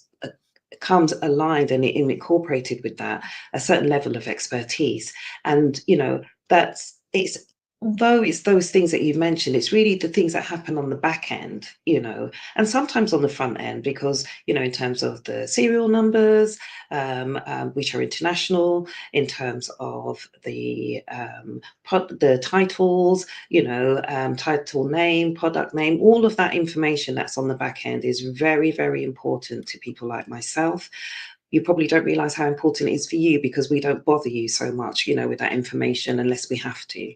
But we, for people like me, and working so closely with you, Grant, and as you quite rightly said, all of these things will add credibility to your book and help it give it that positioning that we need it to have, amongst the other books that hold valuably within this strong category, that we are coming into. So all of those things are very important. Yeah, you know, And the other goes without thing saying. that also got me going was how you were talking about, there's sometimes you always think about, there's ebook, there's paperback, but then there's ebook, paperback, hardcover, audiobook. You're like, what? All these different types of way that people consume, your book. And everybody has a preference, right? Some people like electronic copies. Some people like a nice hard book that they can open up and kind of crawl up to and kind of read in front of a fireplace type of thing. And all these different versions are there. Talk to us how you guided me, particularly on this type of thing, and how you guide other authors about making these types of decisions. Sure. So in terms of your book, First Light specifically, it's a fantastic book, and because of the purpose of it, we can release it in a universal format. So we have discussed, why the ebook would be essential, because it gives wider distribution quite instantly. um, Paperback is for people for general use, and seems to be still a very popular one, especially if it's like very much in this case a reference book, that people will go back through time and time and time again. The hard copies as well are very significant, because those are like your statement showpieces. And your audio books are very important, because those are for people that are, busy, business leaders who are on the go. So audiobooks would be very significant for them, and that mass audience. And with all of those versions also comes along with specific marketing tools as well, in order to, that accompanies each of those different products as well. So yeah, it's very, very important.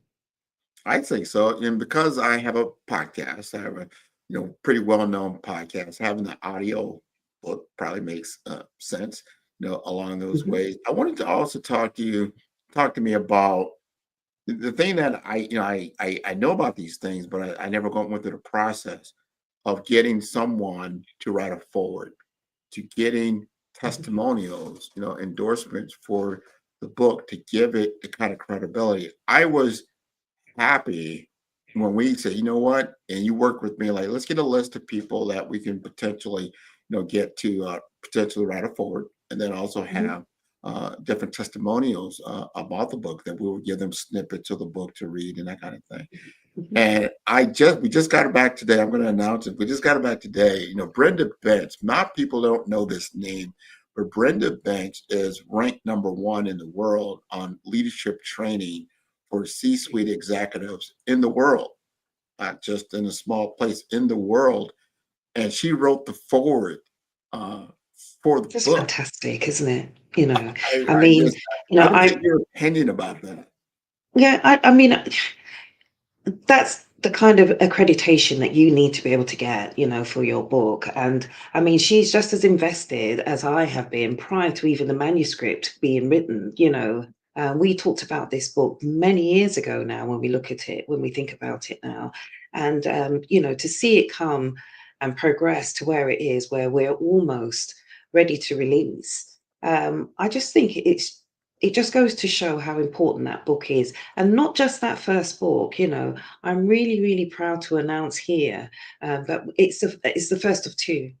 And the second book is just as important as the first, and people will realize this after reading the first book. I know the first book, and then the second book comes out, and you learn more about the application of the framework. And I talk a lot about the BRAVE framework. And these aren't just buzzword or nice little marketing tricks, BRAVE. Oh, that sounds cool. Like, no, this is how you apply these things in real life. So when you get someone that's very, very credible, like a Brenda Benz, and then we're going to have someone also very, very credible, like the Dr. Kelly, right? Who's going to also add his testimony and this, to what he feels about the book. We've got people like Christopher Lafayette, who's very well known in the humanitarian technical circles around. You've got Ailita, that she worked with the White House, right, on different things. And she is going to be forwarding some information as well. We've got technical leaders like Ronald Shaw that I've worked with a lot. I just think that adds a lot of aspect to it. I hadn't gone through that process before you diligently took me through this process, and it's been good. So I want to ask, as a publisher, how do you collaborate with marketing partners to ensure that we have a cohesive launch strategy? I think it's very, very important, that you have an effective marketing strategy, and for someone like myself as a publisher, although I have the skills and can present, a very effective and successful marketing strategy, I don't claim to be an expert in this field, that's not what I do, but it's something that I can advise on, and I can give you a good structure, to work with. However, I am working all the time with people that I respect, within the industry, as marketing gurus, and we have, made some sort of strides with having those conversations with them, and I think it's very important that we get their input, because they're able to even guide you in terms of your own preference, and also align with your expertise as well. And I think that's one of the phenomenal things actually regarding these two books, is that you are already a specialist in this area, especially with personal branding and the marketing tools that you already have. And I think that there's always something new to be learned, Grant, but I think there's very little that someone can tell you within this industry, this aspect, that you don't already know. So I think by having more than one person, it's really great to have, this team of experts on board, because you kind of feed off each other, and like you mentioned as well, Christopher Lafayette, for example, your Brenda Benzes, Ilida Lindor is a fantastic friend and role model to know. I mean, people from these industries as well are people that we are highly respect as well, and we've learned so much from. And it also brings about other opportunities as well. I mean, people will get to learn more about the Brave framework via the upcoming Brave podcast that you've got coming out as well, in the future. And that's something that people should really look forward to. And all the people that you've mentioned before and that have comprehensively worked with you on the book will also have an opportunity to continue the cross marketing promotion for the book as well, and also for their expertise as well, which I'm really looking forward to. Oh, I'm definitely looking forward to it. This is how we promote more on the Black Business Network. When we see one of our own, it happens to be me at this time, coming out with a book of this magnitude, and it raises everybody up. So the reach, the visibility. I talk a lot about visibility, and then impact is so important. I want you to demystify some things. Big question I have in my mind about bestseller status. Bestseller status. We see so many things, whether it's a New York bestseller, it's Amazon bestseller. What is that in your industry? What does that mean? It can mean many things to different people. Um, People get a lot of credibility, to some people, it's like the highest level you can get, for a book. Um, and I suppose there's lots of ways in which you can leverage, from having that bestseller status. However, for me as a publisher, I don't think it's the be all and end all. There are plenty of great books out there that haven't yet received that status, whether it's being done automatically, authentically, or whether it's manipulating certain algorithms. I do think that success is determined individually, when it comes to book publications. In terms of my own business partner, and for example, he's a poet by trade, and he's written 5 poetry collections, and each one of those poetry collections, whenever they've been published, have not just been published for the readers on Amazon. It's gone beyond that. They've been picked up by 5 universities, and are being taught as part of the national curriculum within those 5 different universities. Now, to me, I think that is doing so much greater work, than bestseller status, as it were, in my opinion. That's good to understand because there's different worlds that you're influencing, not just in different marketplaces. And speaking of the marketplace, I would like you to give us a little bit more advice in the world of authors who want their book not just to inspire, but also to endure in the marketplace. You kind of alluded that to your partner that you work with, because I think he's enduring in the marketplace. What advice would you give? I think for authors that are just coming into the space, the work has to be authentic. It needs to be about you and your voice and sharing your experience. Outside of that as well, in order to gain credibility, it's really important that you're focusing on topics that are relatable, that's going to add some value, that is going to make some difference. That's what's giving it the longevity. So keep abreast of current trends, especially in the areas, in the subject matters that you're writing in, and be prepared as well to probably have to update your book at times to keep it relevant. Yeah, keep it up to date. That's great advice. I want to give us some more advice about if someone wants to work with you. There's an author that's out there. You might get a ton of manuscripts thrown at you all the time. You have to utilize your time wisely. What's the ideal client that you're looking to work with, and what's the process that you have to take them through to become a client? Well, obviously, they need to approach me. I won't necessarily know, that they're, wanting to, write a book. So, they need to obviously make that initial contact. But I also see authors out there that I think that they're doing some great works, and I often get in contact with them to advise that I would like to work with them as well, and to give us some consideration for in the future. I'm a fan of their work, and I know a lot about them as well, and their background and how they got into the writing industry. So I may do the approach as well. So don't be surprised if you do hear from me if you're a great writer. Outside of that, I think that once the initial contact is made, it's important to me to really have an initial meeting, to find out what your aspirations are as a writer. I only want to work with people that are serious about this. The time that it takes and the expertise and the creativity that's involved is needed for every individual book, a manuscript that I come across. They have to be perfect, before they go out, if there is such a thing, so they have to be of a particular high standard. So these are all the things that I'm looking for. And at the moment, we are doing some restructuring in our own business in terms of, we are still doing we are no longer, I must say this properly, so that people get it correctly. We are phasing out, the self-publishing that we used to offer all the time, because there's been such a call for us to work in the traditional space, and we are now able to offer that service.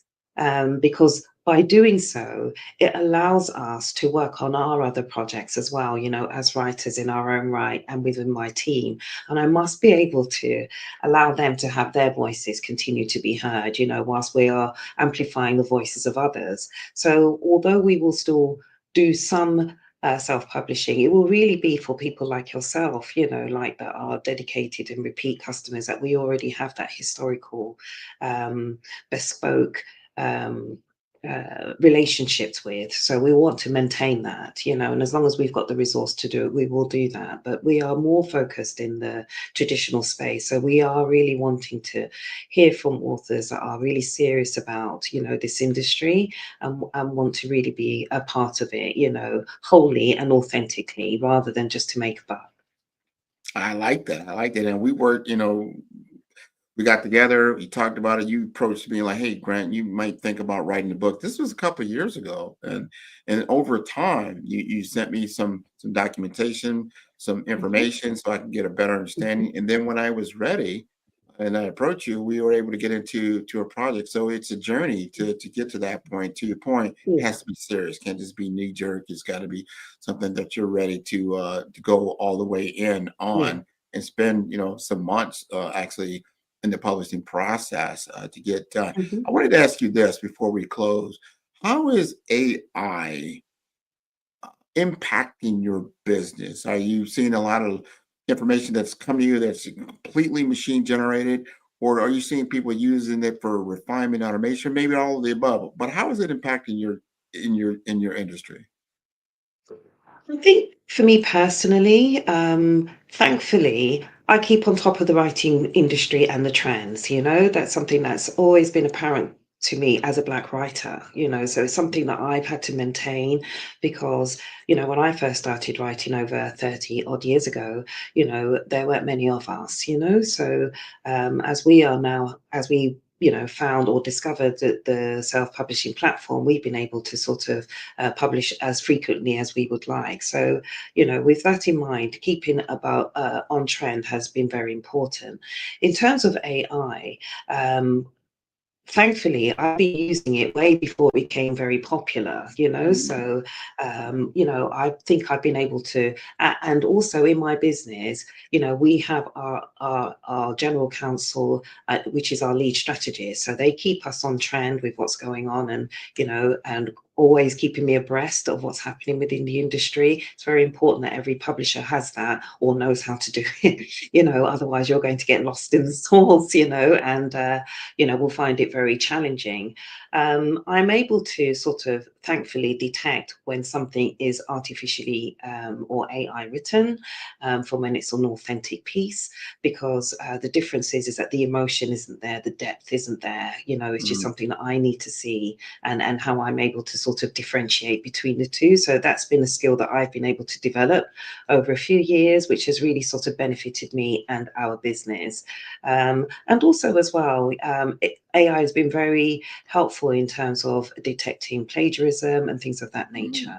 I do think that AI still has a long way to go with that, and they need to get it in hand and nip it in the bud quite quickly, because, it'd be quite interesting to see how things will pan out, legally, if they don't. But outside of that, I found it quite helpful.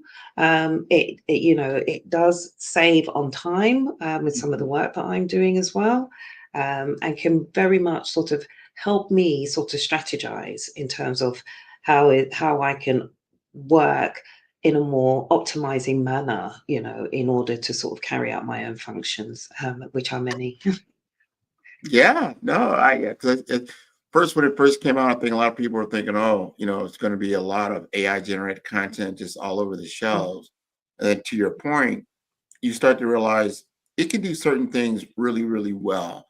But when it comes to emotion, depth, things of that nature, it's not that great. So I always use, in my particular case, I use it for refinement and I use it for amplification.